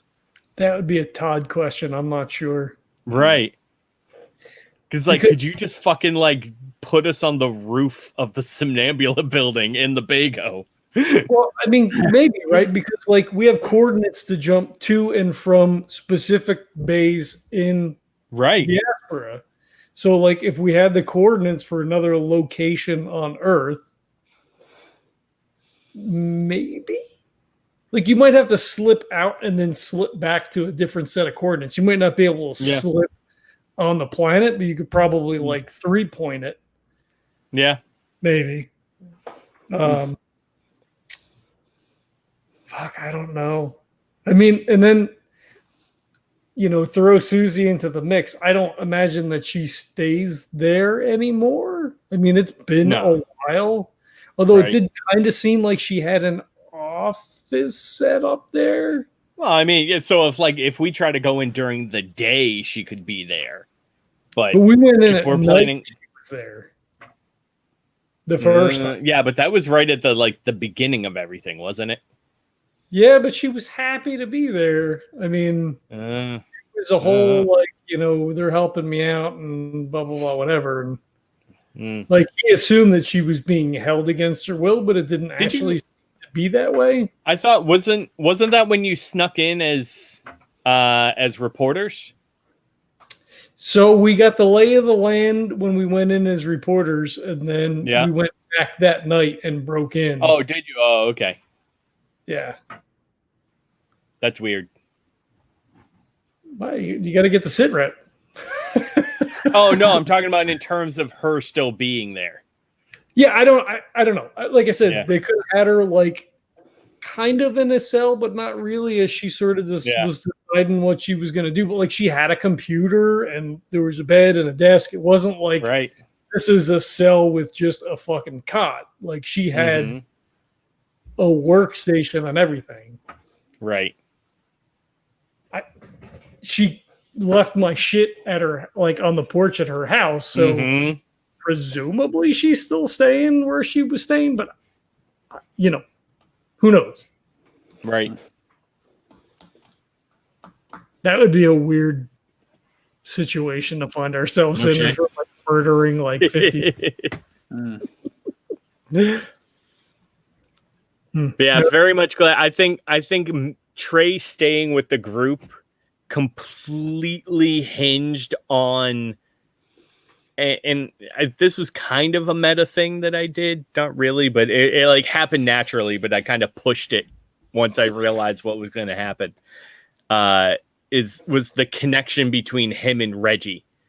Like, I was pretty sure, like, no matter how betrayed Nash felt, if I could make that connection with Reggie, then I think that he could lessen the impact of when the truth came out. So, yeah. Well, and Deck sort of explained it in his way that it wasn't like, oh, I'm fucking you guys over. Like, no, I'm here to help. Like, no, I'm trying to help. And like, there's something going on with Reggie. Like, we've got to like get that thing taken care of. Yeah. So that's like, why I want to kind of push at I wanted to push too. Like that's still his mission, because he knows it became something personal for him. Like it was no longer just a job. Right. Like getting that data was no longer to help the company, it was to help Reggie. So I dig it. There's some stuff in the background that I guess we won't get to for a while now. So like what? No, I was messaging Todd some stuff while we were playing. Oh, really? As a reminder. Yeah. But I guess that's gonna, depending on how this goes, it might be a while. All my messages to him are just basically like, oh shit. Like, is my ghost ID blown? Do I actually have a personal ID? is the ghost dead? Like, is Deck dead? Like, Yeah. Oh. Now we got to find out. And What yeah, happened. right before I came out as Trey too. The very last messages I sent him is like when I talked about him like wincing almost every time you mentioned Deck. I said I'm not sure he feels comfortable being Deck now. Oh, right. Yeah. Because like Deck's dead. That's not who he actually is. So Yeah, Nash wouldn't have picked up on that at all because I know he kept saying Right. it until you said the name. Yeah. yep.